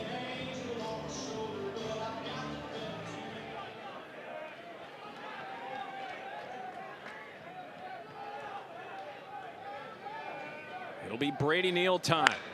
Neal swings at the first pitch, but it goes right to Rimber. Fowler makes his way to third base, and for the first time tonight, Brady Neal has been retired. And here's another opportunity, as we've spoken about before, with runners in scoring position and now with 2 outs. These are the opportunities that this Alabama team has to continue to try to build and continue to try to get done in it. Jackson Sanders has been awesome tonight. He's been incredible tonight, and he's, if I had to guess, not going to make much of a mistake here, but what you can get out of him, you have to capitalize. Jason Torres takes wide, 1-0. Heading into the weekend, Alabama near the bottom of the SEC in team batting average, 15th as a club, hitting .269, but exploded last night with the 11 runs. Torres ahead here, 2-0. Against an Auburn pitching staff that was tops in the SEC in team ERA heading into the weekend. Auburn had a 2.40 ERA before last night when the roof caved in on their pitching staff.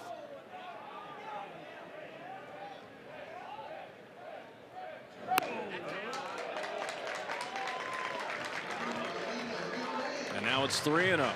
What's the approach here if you're Sanders when you have a base open, 2 down? He does have a lefty on deck, so I'm pretty sure he's going to continue to be careful and not really give him what he wants. Knowing you got 2 down, right? And anything could get you right out of this inning. There's a strike there. Yeah, I'm not surprised by that at all. And it almost seems like when you're watching Torres right now, he's really looking for that pitch that's elevated up and in as he laid off that 2-0 and the 3-0 pitch and wanted no part. If I was Sanders, I would continue to be careful here. In a close ball game, right? There's no reason for you to have to go and challenge him. Your pitch count's not extremely high. It's a 1-run ball game. You're trying to keep your team in it. That puts runners on at the corners for John Lem.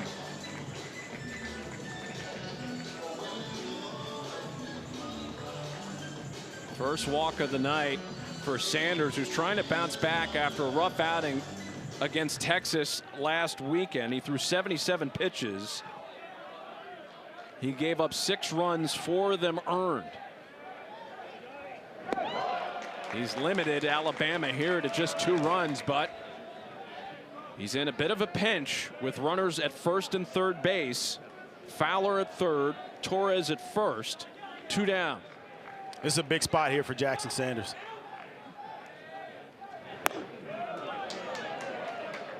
And pitch 75 of the night is a called strike, 1-1.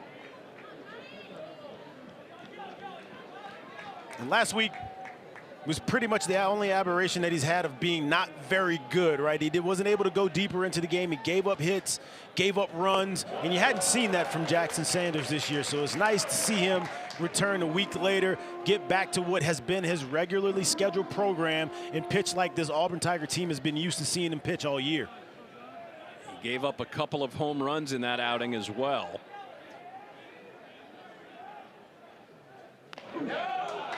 Inside and tight to Lim. That runs it to 3-1.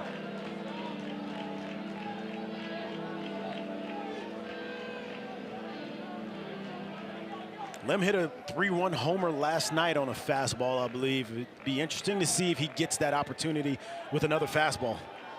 3-1. Full count. He's not giving in. Got to imagine if you got the ability and the want to throw it on 3-1 and you could stick it in there for a strike, he ain't afraid to do it again on 3-2. 3-2.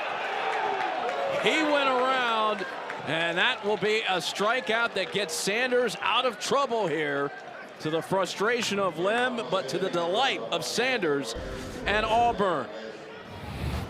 Great job making a pitch by Jackson Sanders, and you get the check swing call. And yep, I think he was guilty. I think they caught him. Hand in a cookie jar, you get the strikeout. Huge for this Auburn Tiger team to get back into the dugout with the 2-1 ball game still at hand.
Alabama leading 2-1 against Auburn.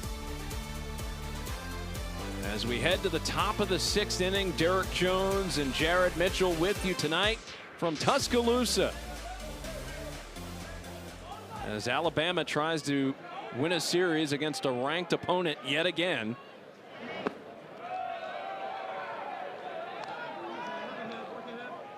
Chris Rembert at the plate. Rembert's been great so far during the game, right? He's been all over the barrel, living on the barrel, shooting line drives towards that 4-hole. They're going to need him to kind of get on here and start the party early for him and get that leadoff guy on. Of course, Rembert, the most controversial figure of the game. In his last plate appearance, it led to an 8-minute delay. And as both coaches said, we're still trying to figure out what happened and what's going on. No one knows really what happened. Here's a shot over to shortstop, and Justin LeBron, who makes the throw in time. And Rembert this time will not cause an 8-minute delay. Those feet, not a point of emphasis. Easy peasy this time.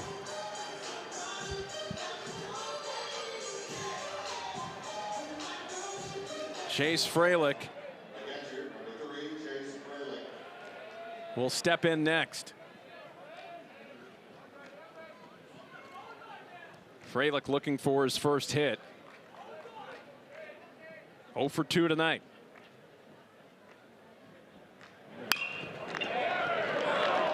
This one drops out in the right center. It's a base hit, so Freilich is on with a single.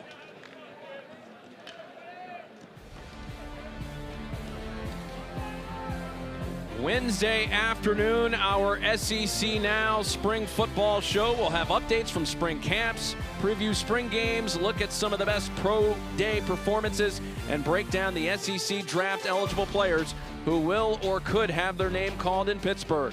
Coverage begins at 1 Eastern right here on the SEC Network and the ESPN app.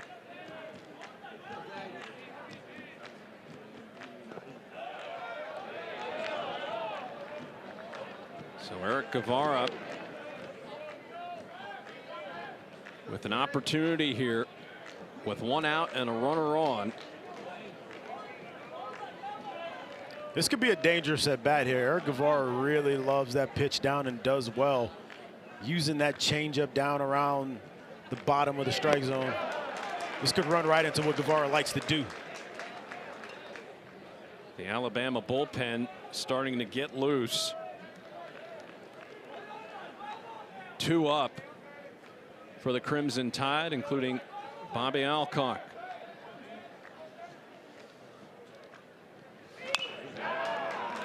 Fouled away. Connor Lehman warming up as well for Alabama.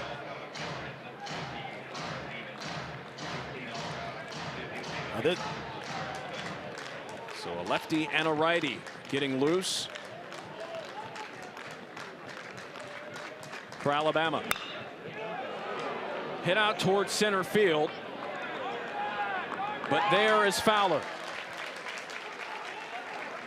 Got strength on strength there, right? Zane Adams continuing to do what he does best, continuing to execute his pitches. Guevara takes a good pass at it, especially with 2 strikes, just wasn't able to kind of drive that ball, kind of got under it a little bit. Ethan Bingaman attempts to keep the inning going here for the Tigers.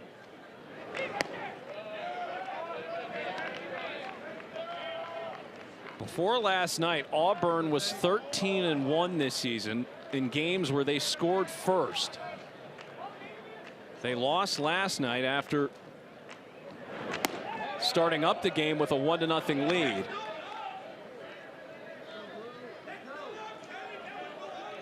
They led 1-0 here tonight, now down 2-1.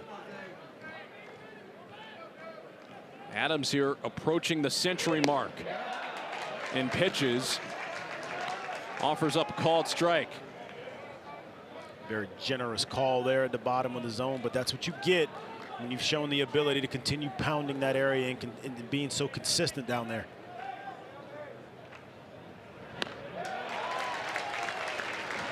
Even up, 2 balls and 2 strikes. When he's so good with the changeup, it makes the fastball play up, right? And you see a late swing by Bingaman, 1, because he's thinking, oh, I might be getting the changeup down there. 2, because he also is not realizing that, hey, he's been able to kind of go back and forth and do what he wants, and you can't sell out to one or the other. Bingaman able to get a piece. Sanders and Adams have both been strong tonight, a combined 13 strikeouts between the two. Not a lot of action on the base paths, as this one missing high to make the count full at 3 balls and 2 strikes.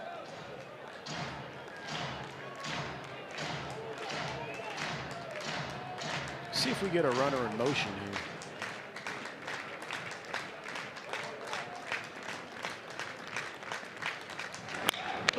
Hit sharply right back to Adams. He's able to retrieve it and make the throw in time. Beautifully done by Zane Adams. After that rocket hit his way, he's able to get out of the top of the 6th inning with a 1-run lead intact. Sorry about it. You know you're feeling it. Line drive here right back at him. Coach, it's okay. I got it. I got a glove, and I got a palm as well. Keeps us cool, picks it up, makes the play. gets himself out of the inning.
What a matchup on Tuesday night on ESPN2 at 7 Eastern. A pair of top 5 teams, Auburn and Georgia Tech.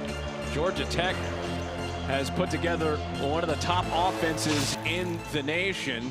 Meanwhile, Auburn's pitching staff has been excellent throughout the course of this season. We'll have a new pitcher in the game for Auburn. It'll be Ryan Hetzler, the junior, and he's got an opportunity here to try to keep this thing close for the Tigers, Jared. Yeah, 9 innings, 13 punches, only 2 walks. He is a strike thrower. Hitters are hitting a 265 against him, but he has obviously been one of their better arms out of the pen, and they're going to look for him to kind of suppress this Auburn offense, this Alabama offense, and keep him at bay. Will Plattner starts it up in the bottom of the 6th. For the Crimson Tide, it'll be Plattner, Osterhaus, and Vaughn. In the air towards shallow right, and it is Rimbert making the play. So the book is closed on Jackson Sanders. Went 5 innings, allowed 7 hits, gave up 1 earned run, 79 pitches in the outing tonight. Yeah, kind of surprising that he's out early in the game, or I won't say early in the game, only through 5. Being that it was an early outing last week, so you know he wasn't overextended last week, and being a 2-1 ball game, still having his ball club in it, kind of surprising, but gives them the opportunity. They like what they have in the bullpen. Remember, this has been one of the best pitching staffs, not only in the SEC, but in the country. So they have a lot of confidence in what they have in the pen, and they went to Hetzler. The Auburn pitching staff did lose 1 arm the rest of the way this season. Drew Whalen, who had transferred in from Western Kentucky, who had an excellent pitching staff last year. Whalen was expected to provide some support to the bullpen, and he is out for the year after getting Tommy John surgery. Yeah, Whalen was another one of those guys that came here that was in the mix to be a starter. This one will dip in the left field, and it will allow Osterhaus to get to second base. He's got a double. Osterhaus showed the ability yesterday a lot last night to shoot the ball and the want to use the opposite side of the field. Here you can see he lets this ball travel and it gets in on his hands, but he's strong enough, he's flat enough to shoot this ball still over Guevara's head and drop this into left field for a nice double. It doesn't matter always how hard you hit it. Exit velocity is 61 miles per hour. Okay, guess what the book says? Double, and he'll take it. Luke Vaughn with a runner in scoring position will step in.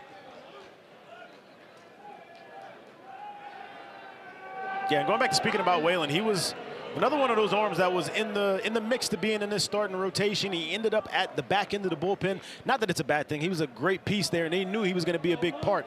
So it was a big blow to this staff and to this team to not have him, but they've still been able to manage and been able to do really well even without him since. Up high to Luke Vaughn.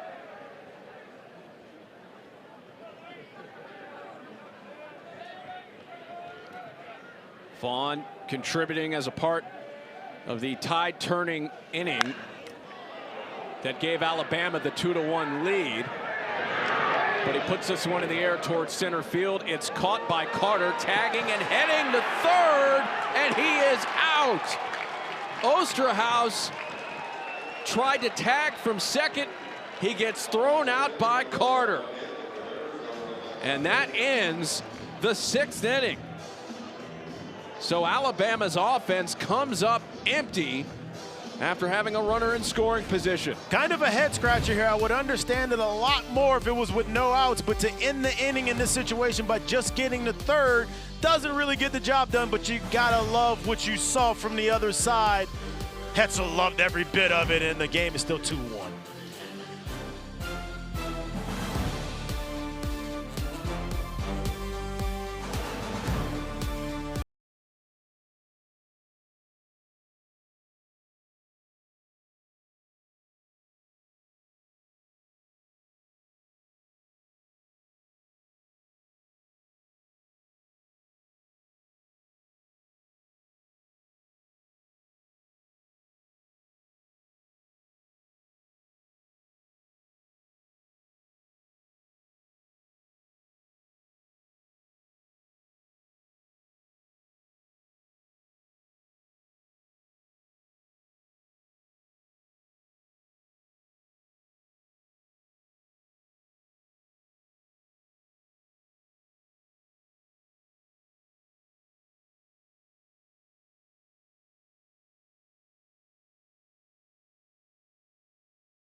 To a 2-1 lead against Auburn here in the top of the 7th inning. Zane Adams is still out there. He'll take on Bub Terrell. It's an indication that Zane feels really good, and you could tell this veteran lefty has a very good rapport with his head coach in conversation to be able to understand, like, hey, I still got this. This is a close ball game. Let me get back out there. Let me keep working. Let me keep pushing. Pitch 102 in the dirt. So Adams will start the inning. We'll see. And the bullpen's been stirring. You may have someone ready. There is all righties following this until you get back to the lineup when it turns around at Fralick. So this could possibly be his last hitter. We'll see how it goes. And this is a part of the late inning chess match between each side. 2-2. He's mixed it up on Bub. He's mixed it up on Bub. His last at bat, he threw him a bunch of breaking balls. Now he's going back to that fastball changeup, and he's really kind of got him in between right now, trying to figure out, hey, what am I going to get? Because he's thrown me a lot of pitches for strikes. Bobby Alcock warming up for Alabama. Really good job. Really good take by Bub by not biting on that, getting him to a full count and seeing if you can get one more pitch in the zone.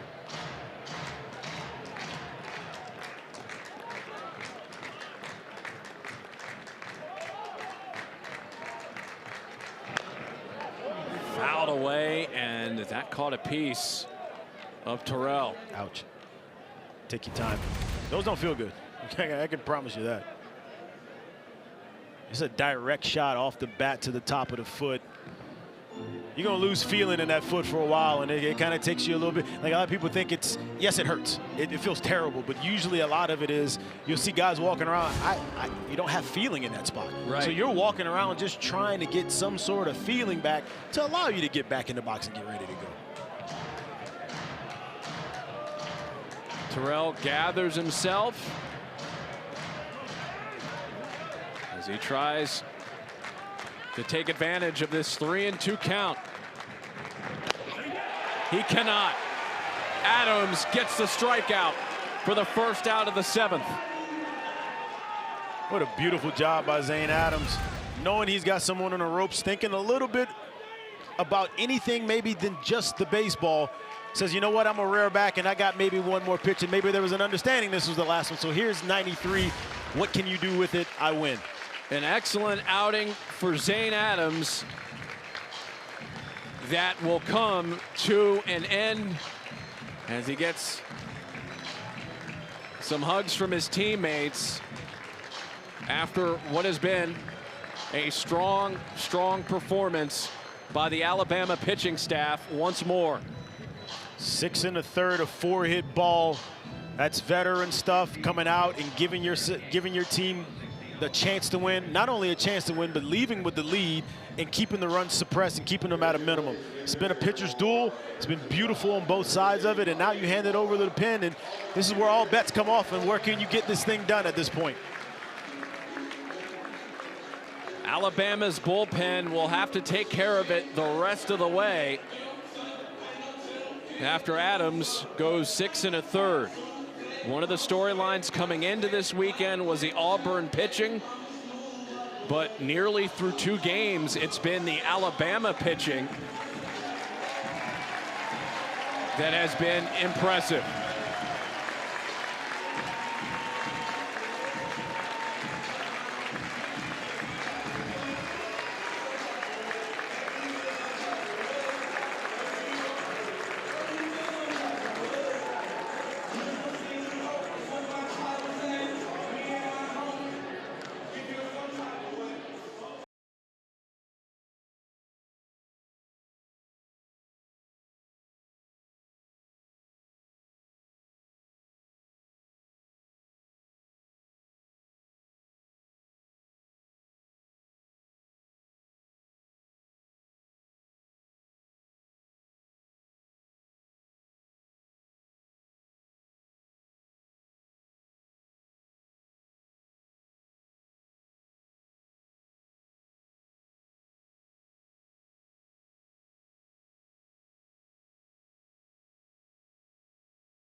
Alabama leads it in the top of the 7th inning, 2-1. Zane Adams will give way to Bobby Alcock, who last appeared a week ago against Florida, and the Mississippi native will try to hold Auburn at bay here, Jared. Yeah, this is his 8th appearance on the year. He's 2-0 with a 2.57 and 14 hits over the 16 hits over the 14 innings pitch. He will throw hard fastballs, and he will try to get you out with a north and south breaking ball deep in the counts. He's been pretty good at it so far. He'll see Brandon McCrane first. McCrane is 0 for 2. He had the error earlier in the game that was a part of the 2-run inning for Alabama. So McCrane looking to atone, but he's in the hole here, 0-2. And there's that breaking ball. He'll throw that, and then he will try to bury it late in counts, and he's been pretty good at doing it.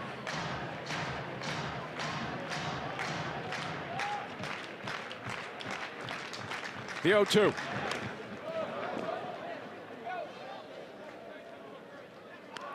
One ball and 2 strikes now to Brandon McCrane. McCrane's been a nice addition to this lineup. Another one of those guys that came in with the group of Rembert. Didn't play a lot last year, but has come on strong for this Auburn team this year. He's battled back here. It's 2 balls and 2 strikes. This was an Auburn team that at one point this season won 12 games in a row. And they've hit a little bit of a lull here over the last week or so as McCrane fouls away the next offering. We talked about their schedule coming up. And it's been made tougher by the performance by Zane Adams and this Alabama pitching staff here this weekend. 2-2 fouled away. It almost seems like you've run into this this Alabama ball club at the wrong time, right? Like they're kind of hitting their stride. They're going well. And if you're that Auburn team, you know the daunting schedule that you have ahead of you. You know the kind of teams you face already, and it just continues to mount. But it's the SEC, baby. Like this is what you came here for. Off the glove of Alcock. He cannot get McCrane, and McCrane is a 1-out base runner. We were a couple inches away from seeing that one for the rest of the night and through the morning. Great opportunity, great try behind the back, just off the heel of the glove a bit. That ball doesn't scoot so far away from him. I think he's able to kind of pick it up and gather himself and make a strong throw over to first. Number 23, Eddie Madrigal, the pinch hitter for the Tigers. 23, Madrigal, pinch hitter. Eddie Madrigal will step in and pinch hit. Madrigal in for Todd Clay.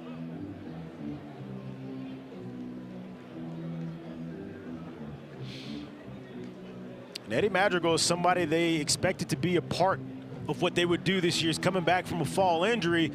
Him being inserted into the lineup, him getting more opportunities could be a huge piece for him down the stretch. But here he is trying to insert himself into this ball game as well. And he swings at the first pitch and puts it into center field for a base hit. McCrane on his way to third base, and it is runners at first and third with 1 out here in the top of the 7th.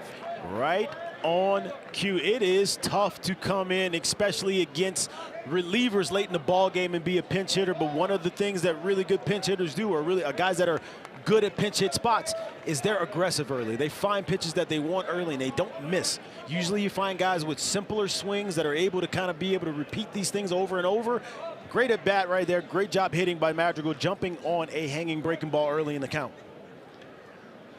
Madrigal now with a 3-game hitting streak. A couple of pinch hits in the mix as well. Logan Gregorio, the senior, will pinch hit here for Caden Combs. And what an opportunity he has. Butch is leaning heavy to that lefty-right matchup, just like he stacked that lineup early in the game with a lot of righties against the lefties. He's emptying that bench and giving those guys a chance. Hey, here's an opportunity for you. Show me you deserve more.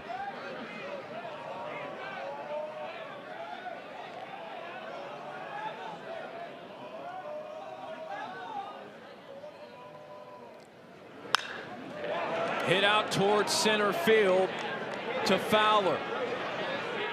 Let's see if McCrane will tag. He does. The throw is offline, and this game is tied at 2. Beautiful job hitting, understanding what the situation is, understanding what your job is. You are responsible for the runner at third. You got infield back. That means you need to place a ball into the outfield. You need to drive a ball. You need to elevate. He did exactly what he was supposed to do. And we tied up, baby. We got a nice tie ball game. New ball game here. And it moves now to the top of the order for Auburn. And Bristol Carter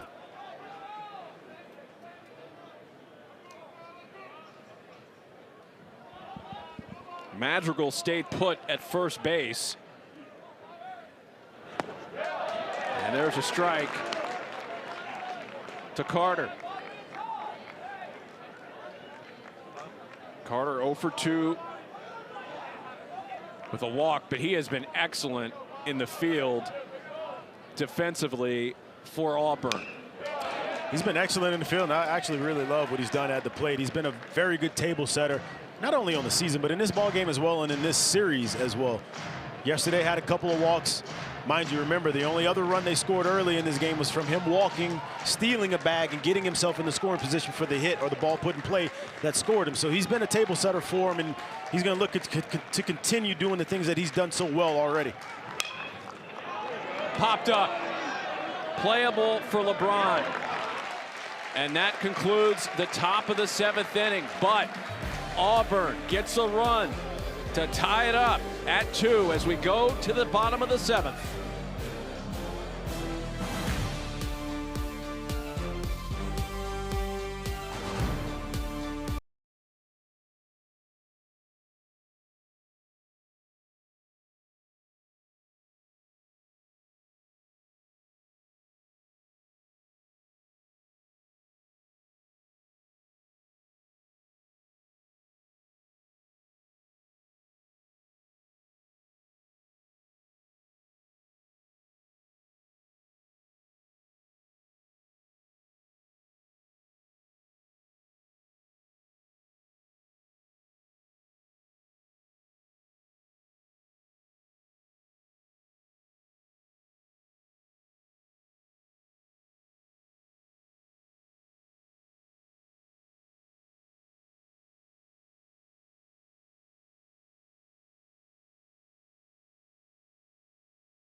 Was excellent tonight, Jared.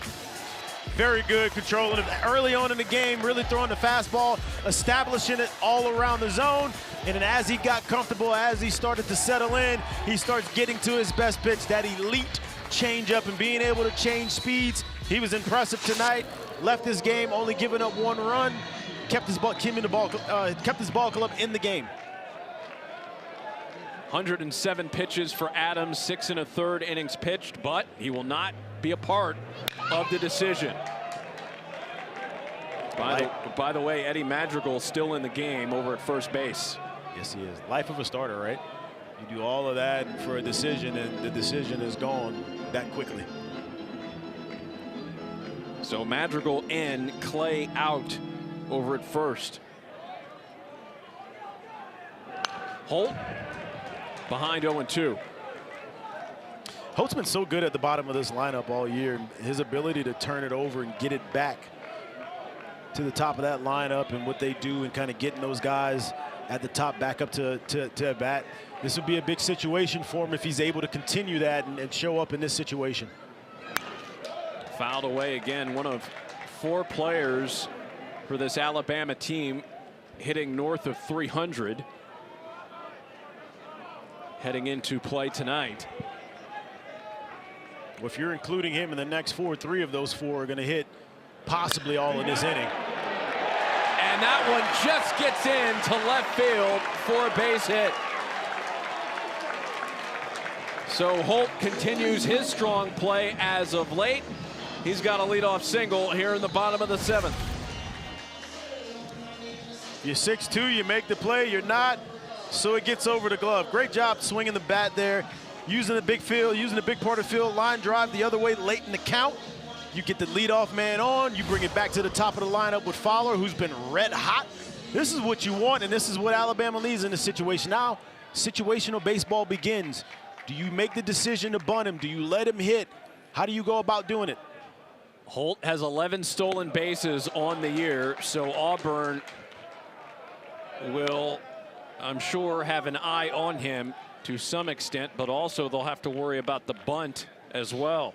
I'm interested. I'm intrigued. Is this a full-on bunt situation until we get to 2? Or because he's been hot, if I get him in hitters counts, do we start letting him swing it? Because once again, like you said, 11 stolen bases at first. We know he can run as well, so you're not stuck to just saying I need to bunt to get this runner in scoring position. There's things that he can do with his legs as well. Over the last 4 games, the 1 through 5 batters for Alabama have been really strong, combined 365. Tonight, 5 for 15.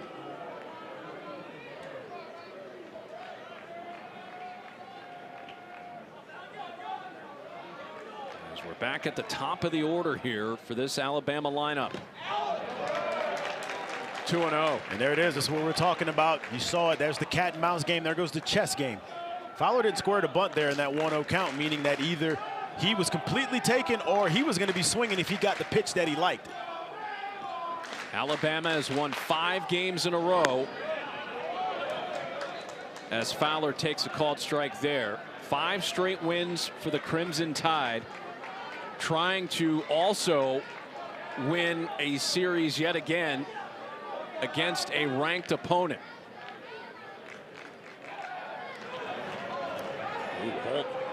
I think this is a little peek to me inside what Rob Vaughn has in terms of a relationship with his players and how well he knows them and how they know him. Him having the ability and having the green light on the swing in this situation for Fowler tells you a lot about how they communicate and how they go about their business.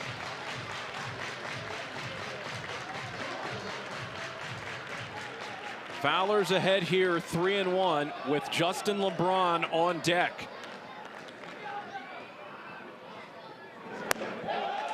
And there is ball 4, 2 on for the electrifying Justin LeBron.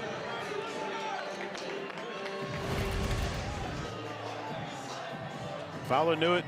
He understood this was a huge at-bat. As much as he wanted to hit, he understood I have to find a pitch, pick my pitch out, and if it's not that pitch, go ahead, take my base, and let's get to first, and let's bring up our best player. Let's bring up our most toolsy player, and let's see if we can make some noise in this inning.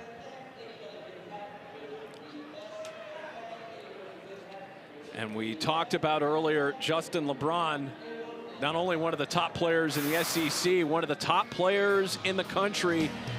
Kylie McDaniel and his list of 2026 MLB draft prospects has Justin LeBron ranked 3rd overall, and this is a pretty impressive list that includes Drew Burress, who will be a part of that game we talked about earlier on Tuesday night between Auburn and Georgia Tech. And as a prospect, what do you see out of Justin LeBron in regards to the next level? He's as electric as they come, right? He's standing here with the 11 homers on the year, and if you talk to Rob Vaughn, you talk to that staff, they don't think he's anywhere near his potential right now. And that's a scary thing, watching someone who's already gotten into double-digit homers.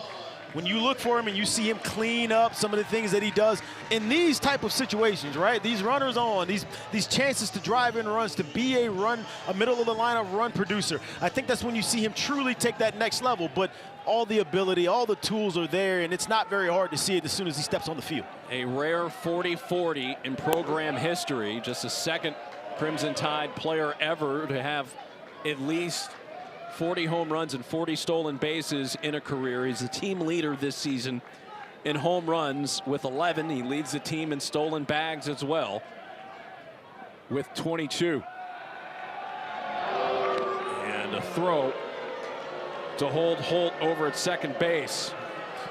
This to me just feels like big boy SEC baseball, what you find in this week, in this conference week in and week out, where it's, hey, we're not trying to score one. We want to put up the big inning here. Chopper fielded by Guevara, and the throw gets LeBron. But the runners advance to second and third base, so they at least get a pair of runners now in scoring position. It wasn't what he wanted to do, but for all intents and purposes, got the job done. If he gets the bunt down, you get the exact same result right there. Don't gloss over the slick fielding by Eric Guevara at third base. He's as good as they come in this league, and that was a very nice play to go ahead and eliminate Justin LeBron. And now, once again, you're going to have to make a defensive play, if the ball, especially if the ball's put on the ground in the infield. It doesn't get any easier as one of the hottest hitters in the SEC steps in. Neal takes 1-0. The infield playing in a tie game here in the bottom of the 7th inning, trying to prevent that go-ahead run from getting in. There's a strike, 1-1. And it almost feels like Auburn's going to try to make Brady Neal get himself out. Not saying that they won't give him a strike, but they're not going to give in to him here. He may not see it a fastball this entire at bat, and if he does, it probably won't be anywhere near the strike zone. Alabama has struggled tonight with runners in scoring position. 1 for 8. Neal thus far 419 this season with runners in scoring position.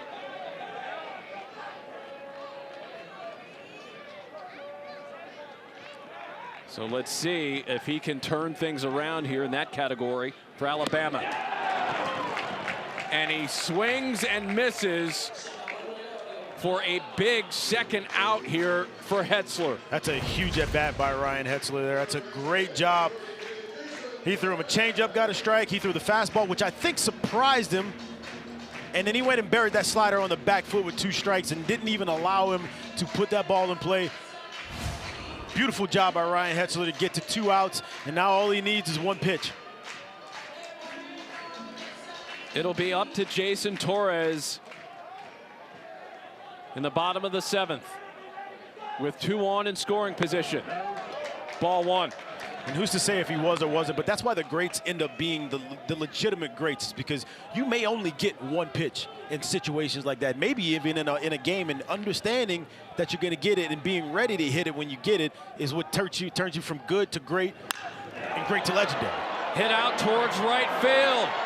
A ride out to right, but caught by Bingaman. Torres got it to the warning track, but in the end, Auburn and Ryan Hetzler able to get out of trouble here in the bottom of the 7th. Coming in at 96, leaving at 97, turned around Bingaman.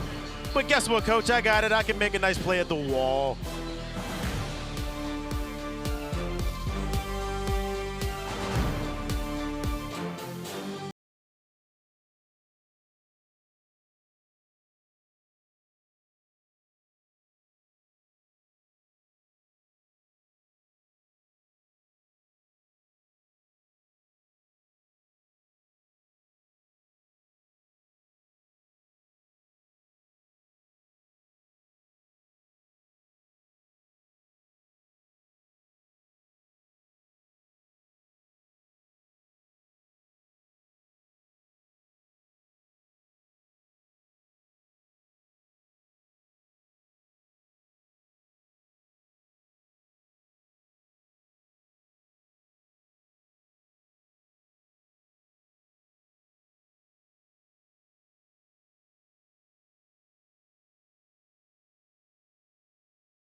Florida and number 4 Arkansas finish up their 3-game series tomorrow afternoon at Baum-Walker Stadium, and we'll have it for you right here on the SEC Network and the ESPN app. Coverage begins at 1 Eastern.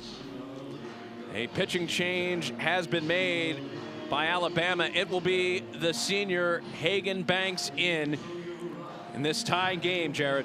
Hagan Banks in. This is his 8th appearance on the year. 4.09 ERA with 15 Ks in 11 innings and only 3 walks.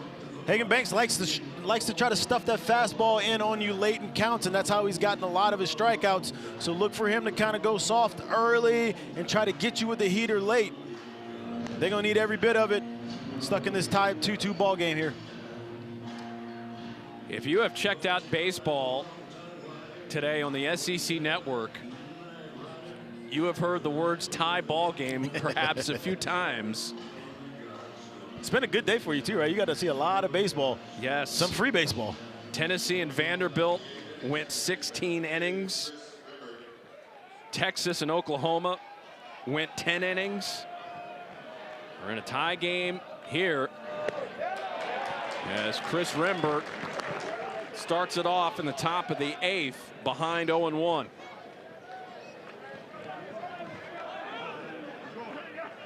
They're going to play him straight up as he's been able to use the big part of the field here. And Rembert gives this one a ride to center, but what a catch made by Bryce Fowler. Look at Bryce Fowler showing up as the commander in center field there.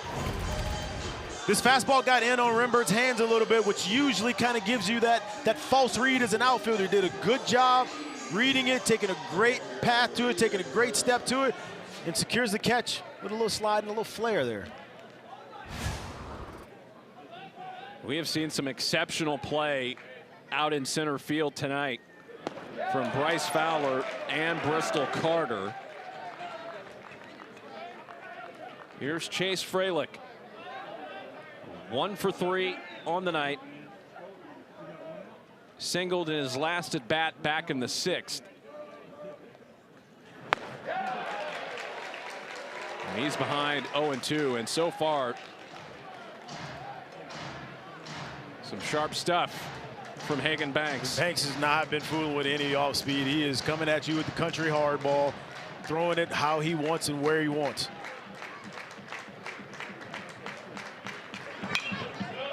Fouled away. And you can tell the fastball has some ride on it. He loves to use this thing at the top of the zone. He really only gets himself in trouble when he starts kind of creeping down into the zone and gets into that middle of the zone.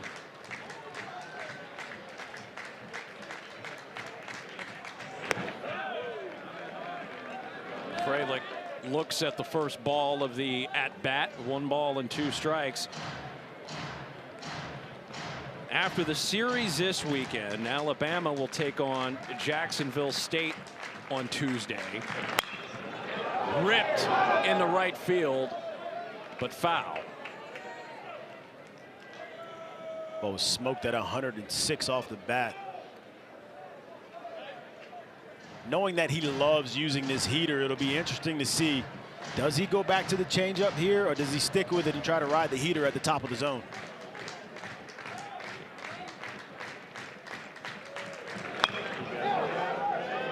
First base side, but foul. Very good job by Fralick, just spoiling a good pitch. It was a really good pitch by Hagan Banks. First time he had thrown that pitch at the entire at bat, and you got really good hitters up there. They find ways to just put bat on it, get themselves to the next pitch and say, hey, can you execute again? Because I'm in here and I'm ready to hit the next strike you got. Pitch number 7 of the at bat. We'll get ready for pitch 8. And that's what Hagan Banks likes to do there. He wants to live at the top of the zone. He wants to make you chase that and not be able to get your hands and your barrel above that.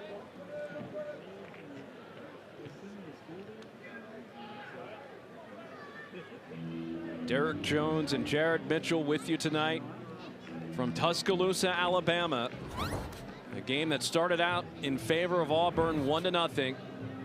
Alabama rallied with 2 runs in the bottom of the 4th inning, but Auburn squaring things up in the top of the 7th at 2. That's where we stand as Fralick is shaken up.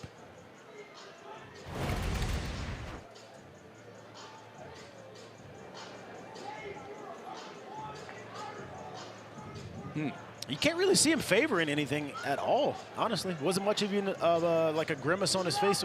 Here he's showing you something lower. Yeah, lower half, something lower extremity. Probably on that left leg, I would imagine. He may have come into the game with something. This feels like it was a pre-existing injury, something that's kind of been there already. Takes there. Fralick's he's a catcher, man. He's a warrior. Them dudes are used to getting so many bumps and bruises and nicks and just playing through them like it's you're basically a hockey player back there. 2-2, driven out towards right center field. This one has some juice to it. And this one is off the fence. It's a double for Fralick as he gives a little scuba at second base. 100-mile-an-hour seed off the bat, and he is literally showing you why he is one of the leaders of this team and one of the captains of this ball club. The ability to do this right after kind of hurting yourself already. He's a great hitter. He's a great competitor. He's a warrior, and he wasn't going to come out in that situation. Finds a heater that he can hit, and he does not miss it and almost rides it out of the ballpark in right center. He fouled off 4 pitches in that at bat, and then took the 9th pitch and put it in the gap.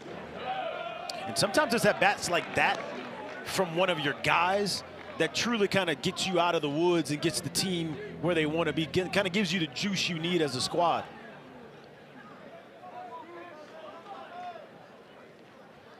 So the sophomore over at second as Guevara misses that one.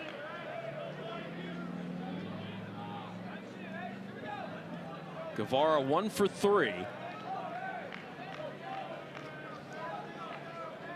As he awaits the 1-1 from Banks. Breaking ball hit sharply over at second base. What a play! And throw over to the bag.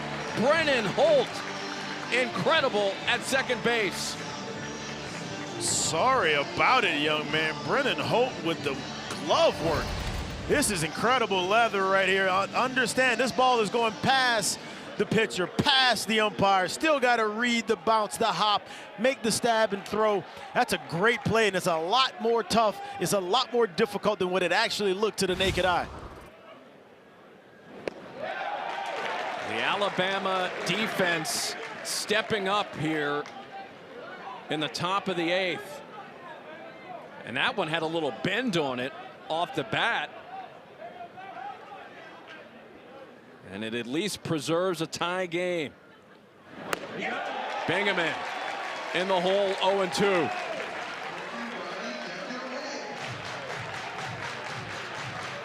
Stadium comes alive right now, huh?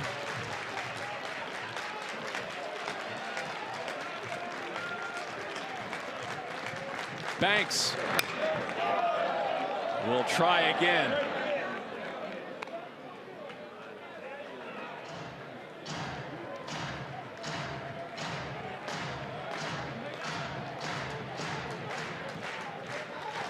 Bingaman behind 0-2 to Hagan Banks.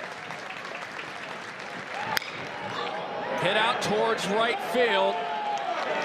But there is Brady Neal for the catch. The defense for Alabama keeping this a tie game.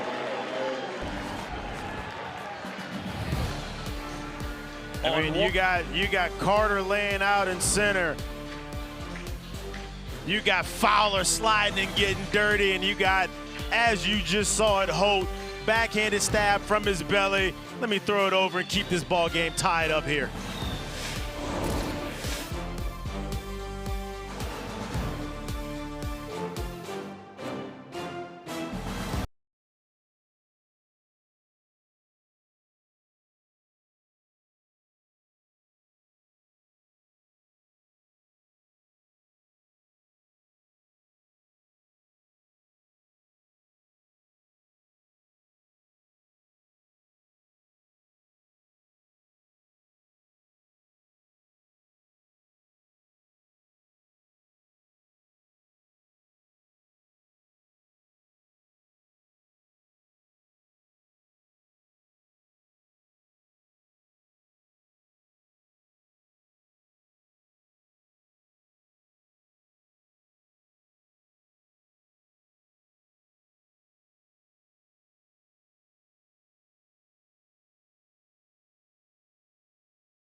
2 ball game, and the SEC typically known for the long ball. Tonight, it's been small ball, a pass ball scoring a run for Auburn, then a squeeze play for the Crimson Tide to tie it up, and an infield hit to give Alabama the lead. But then a sac fly by Auburn ties it up as McCrane comes in to even it up at 2. Yeah, you're seeing all of the little parts and all of the intricate parts of baseball show up in tonight's ball game, and it's kind of resulted in a tie ball game here.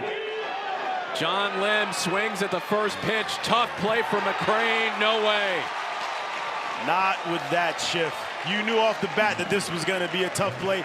Even with the catcher running, you got a high chopper hit, which is where the shortstop is normally going to play. But hey, Auburn had him shifted to what they thought they would get. He hits it basically where they aim. It becomes a long throw, and even a catcher's able to beat it out. You need leadoff runners on. That allows you to kind of get to big innings. It's a big part of getting to big innings. Alabama's got it here. Can they capitalize?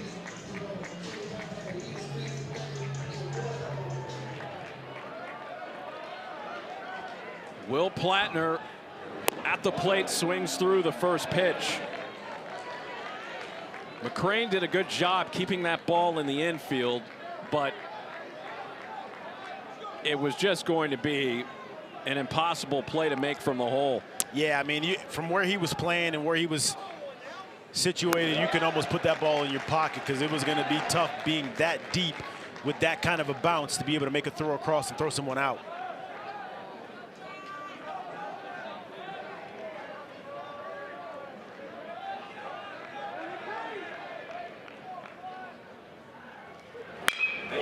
Hit sharply by Plattner, and Lim is able to get back to first to avoid being doubled up.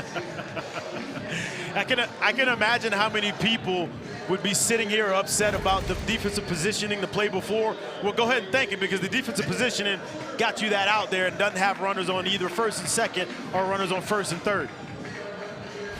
That ball was hammered 105 off the bat. Hetzler was able to get out of the way, and Rembert standing right there behind it to make the play and gather it. Do you know how disheartening that is as a hitter, too? Oh, man. Yeah, I would imagine you may have experienced that a time or two in your day playing. Yeah, when you feel good about something, you barrel it up off the bat, and as soon as you look up, it's just beeline right at someone. It's, oh, no. Justin Osterhaus. 1 ball and 1 strike. Derek Jones and Jared Mitchell with you tonight. 2-2 game. Bottom 8. John Lim over at first base. Osterhaus can't catch up to that one.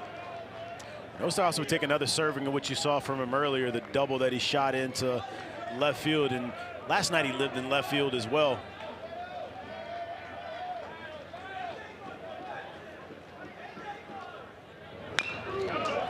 Fouled away.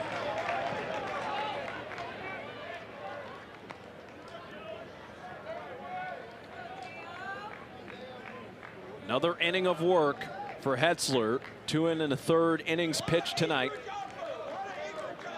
Has allowed 3 hits. Struck out 1 as well. More importantly, he's been in and around the zone, right? And he's kind of continued what Jackson Sanders started and had going, where he kept the defense engaged, he kept people on their toes, he kept people moving around. And I think this is why they were so willing to go to the pin as early as they did today, knowing that we have guys back there who are strike throwers who will keep us in this ball game, and he's done exactly that.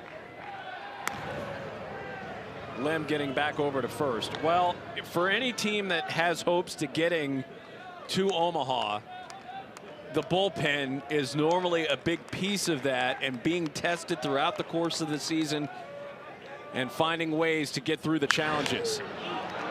High fly ball, but playable out and right for Bingaman. Yeah, this is a crazy time during the year, because you're not exactly given auditions, if you will, but I guarantee you Rob Vaughn and Butch Thompson, they are not only in midweek games, but they're trying to, hey, who is that extra bat off the bench? Who is that extra arm out the pen that I can call on in a pinch and get production out of? And this is what a lot of these opportunities breed for you. And it's why this league has been so good, because you get high talent, you get talented guys in these situations, and they all come battle tested once you get to May and June. Very good starts by Sanders for Auburn, Adams for Alabama. It's a tie game at 2, as this is the final game of the SEC slate today, and what has been another action-packed Saturday.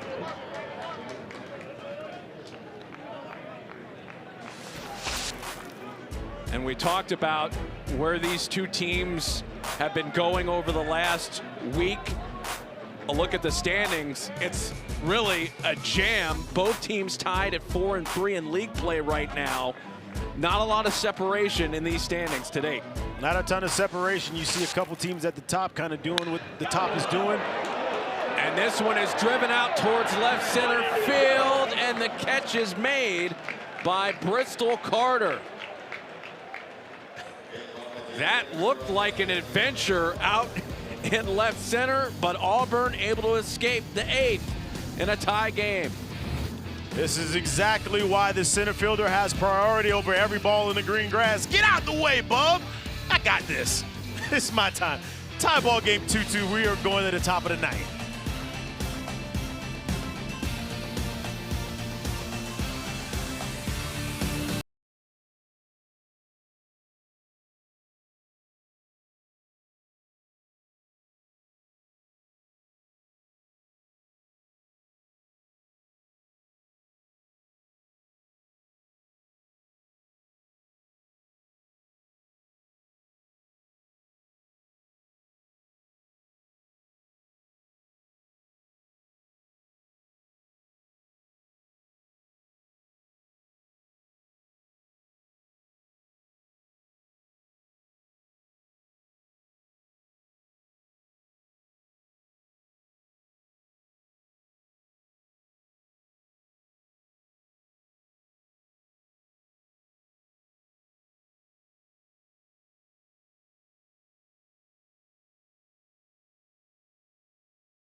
Two-two game as we head to the top of the 9th inning. Derek Jones and Jared Mitchell with you tonight from Tuscaloosa. The pitching has been the star of the night tonight. Tyler Fay and his Crimson Tide teammates looking on as Bob Terrell hits this one well out to center field, but Fowler is there to make the catch. One pitch, one out. Wrong part of the ballpark with that one. Launch angle of 34 degrees at 103 miles an hour. You probably steer that anywhere except for that 390 sign dead center. You might still be jogging and it might still be a party in that Auburn dugout. Instead, it's a long out, a loud out, and we still got 2-2 ball game.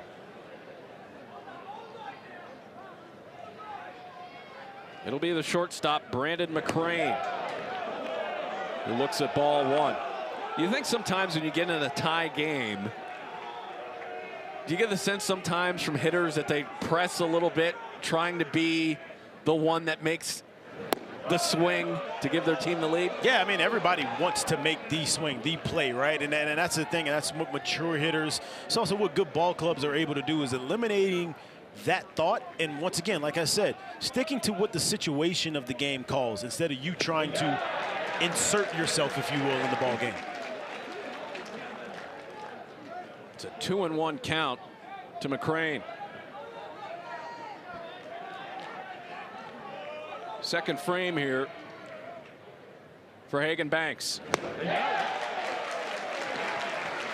90 miles per hour makes it 2-2. He's doing a great job of riding that fastball at the top of the zone, and you can tell these guys think that thing's coming down, and it's just riding and staying tall. It becomes really hard to get in. The fans wanted that pitch. Instead, the count runs full. He ramped up and grabbed a little extra right there. He got up to 93.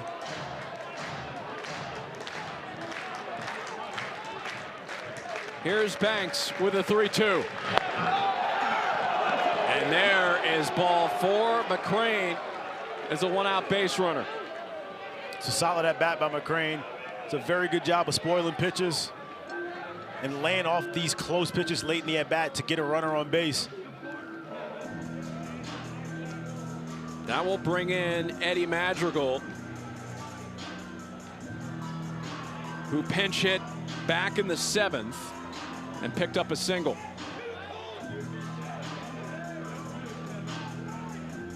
He stayed in the game to play first base. And let's see what his mode of operation will be with a runner on and a tie game in the top of the 9th. Like we talked about, Madrigal working his way back from a fall injury. Doesn't have many at-bats and actually just had his first extra base hit. This will be impressive to see if he can come into this ball game, insert himself late, but make a huge impact with his last 2 at-bats. There is action in the Alabama bullpen. Austin Morris and Luke Smyers.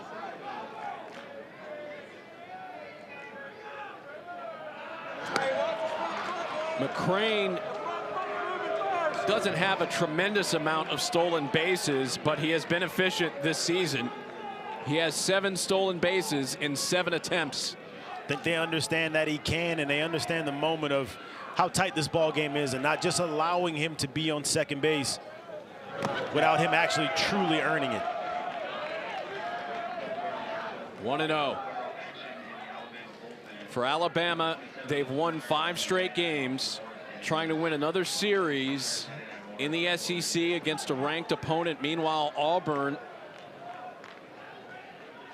trying to stop what would be a 2-series slide potentially should they lose this game.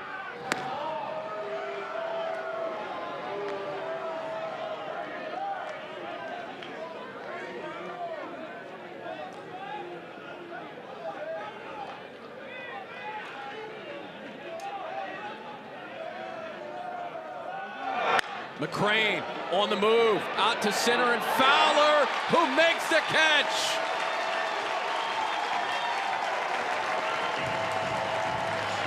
Another great defensive play made in this game. And another one in the back pocket for Bryce Fowler.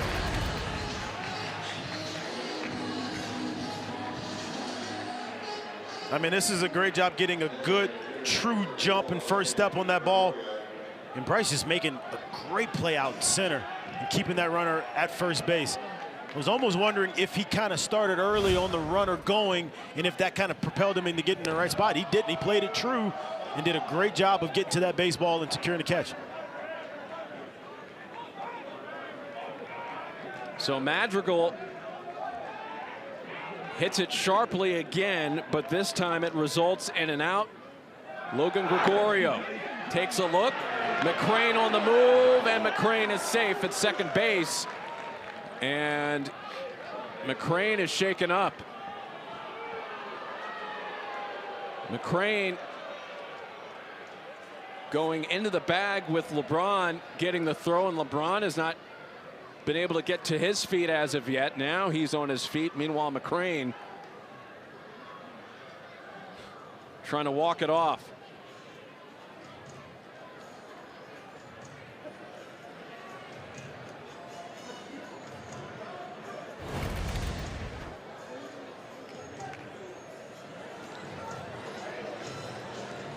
That Could not have felt good on either So I side. tell you what, good thing he's got that the C flap over there guarding that side of his face, or he might have got a cleat right to the cheek.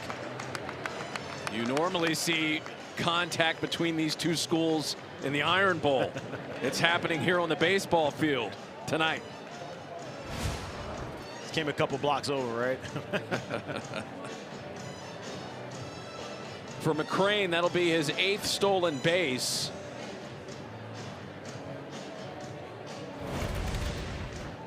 And what a good job by McCrane. Listen, going in and making sure you keep your ground, because a lot of guys try to shy away from contact right there, and sometimes that turns you into getting to a spot where you're tagged out.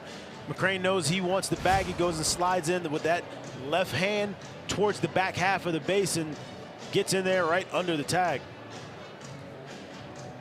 I actually think it was a great job with as much attention as they gave him at first base and understanding there was still an opportunity to take a bag. They liked what they had out of Hagan Banks in terms of what they've seen and how much he can give up a bag. Ball was put in play in center field. You reset, you come back with it again. That's a beautiful job.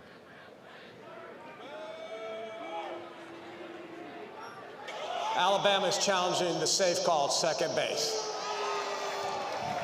Well, Rob Vaughn wants this looked at to see if it is indeed McCrane's 8th stolen bag of the season.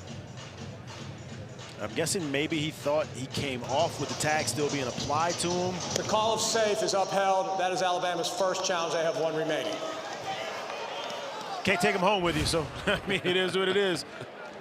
You know, sometimes these coaches use these two as an opportunity to kind of reset, kind of slow the game down a little bit. I know there was a little bit of a timeout, but like, hey, compose yourself, get together, see, like, as we can see here, we're still going out to talk to him. Maybe might have been buying time for that guy in the pen as well. That could be the case. Again, as mentioned a few moments ago, 2 arms were getting loose for Alabama.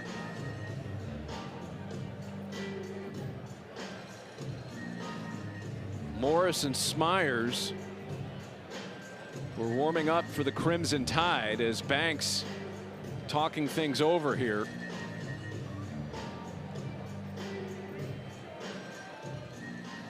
Alabama has won 5 games in a row. It all started last weekend with the Tyler Fay no-hitter in Game 1 of the series against Florida. It's the first sweep of the Gators since 2002 for Alabama. Then it carried over to Tuesday in a win against Austin Peay.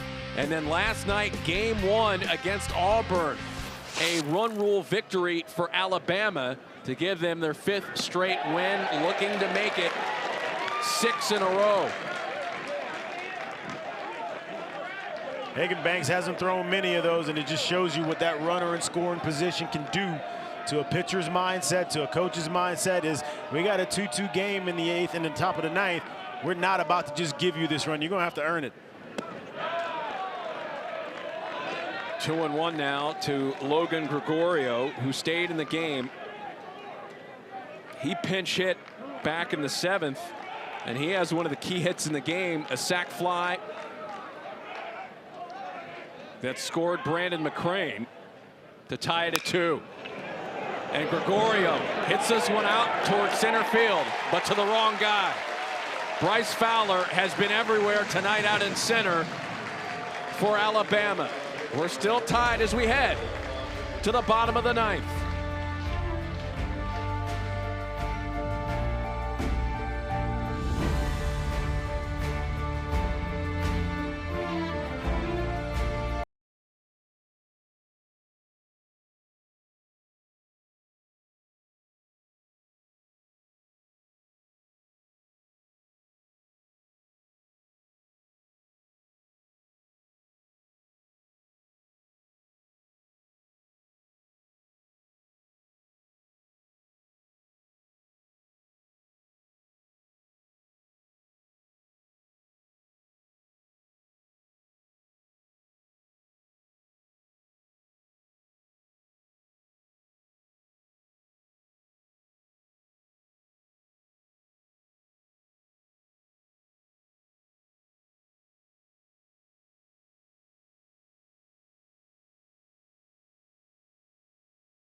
In the SEC, Texas sweeping the Red River rivalry against number 8 Oklahoma with a walk-off single in the 10th. Vanderbilt taking the series against Tennessee with a walk-off hit in the 16th inning.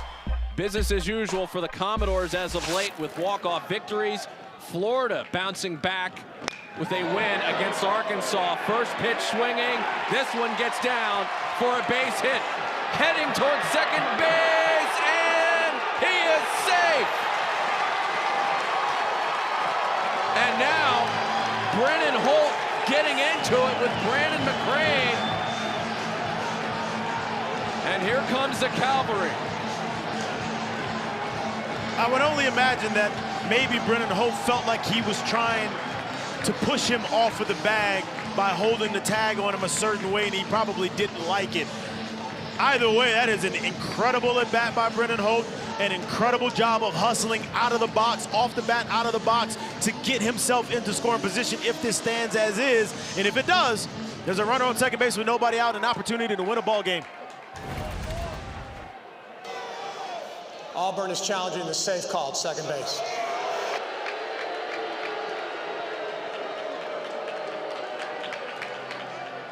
Yeah, that's exactly what he's mad about. That's exactly what he doesn't like.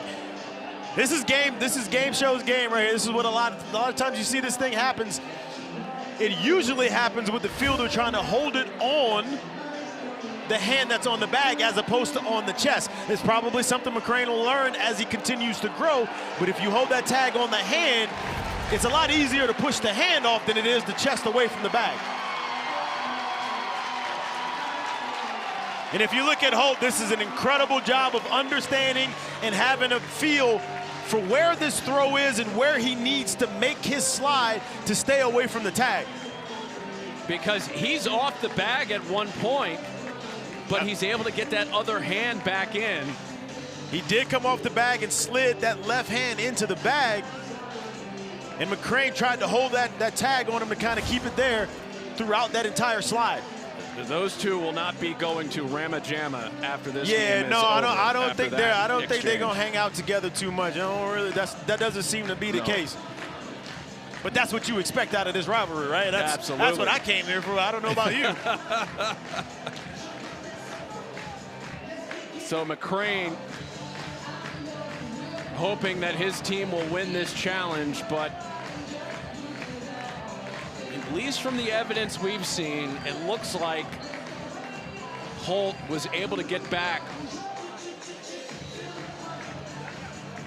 before the tag was applied.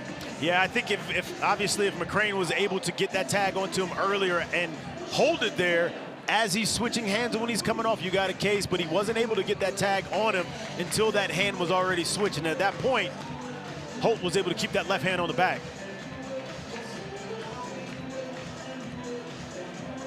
But as I said, that's what older fielders usually do, is as you see McCrane going to make this tag, he wouldn't go towards the body, he would just go and chase that hand that's on the bag. And they just put the pressure on the hand and continue to push the hand off the bag. And it never looks like this because it's a hand. It's not hard to keep a hand on the, push a hand off a bag.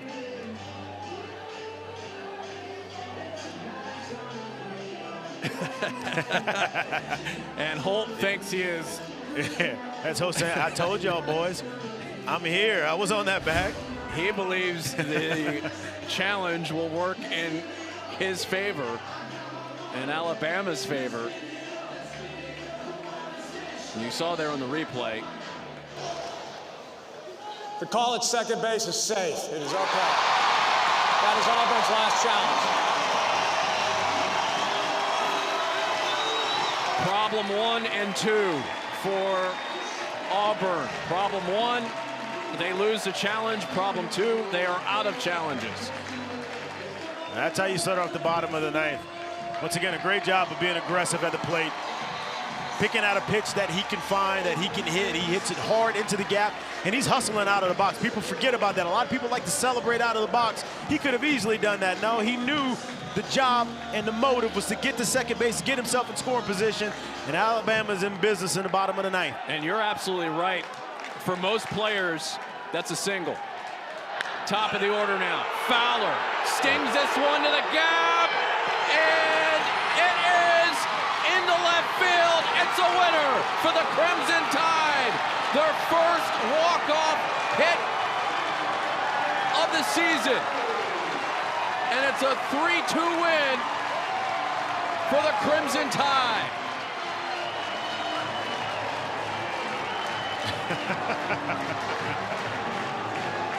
Fittingly, Bryce Fowler, who was excellent with the glove, is now excellent with the bat to win it for Alabama.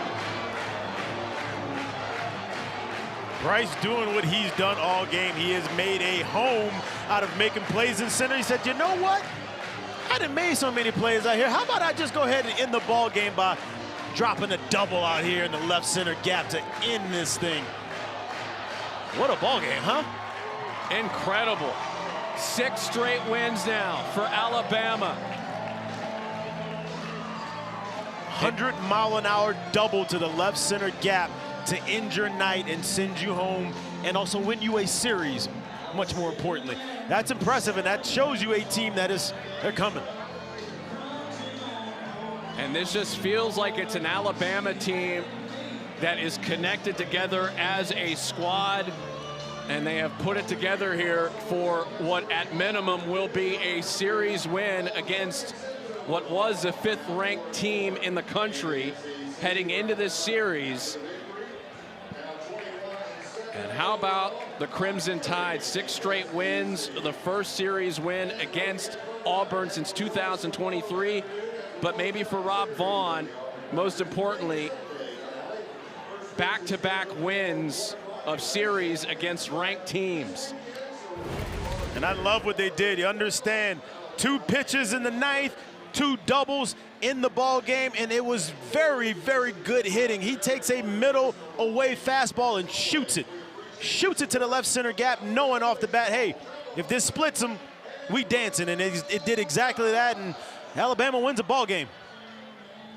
It just eluded the glove of Bub Terrell.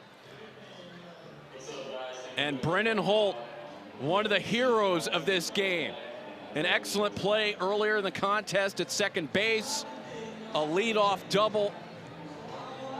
And they are not in this spot potentially without his hustle on both sides, and the same could be said for Bryce Fowler. As the Crimson Tide claim a series victory with a walk-off win.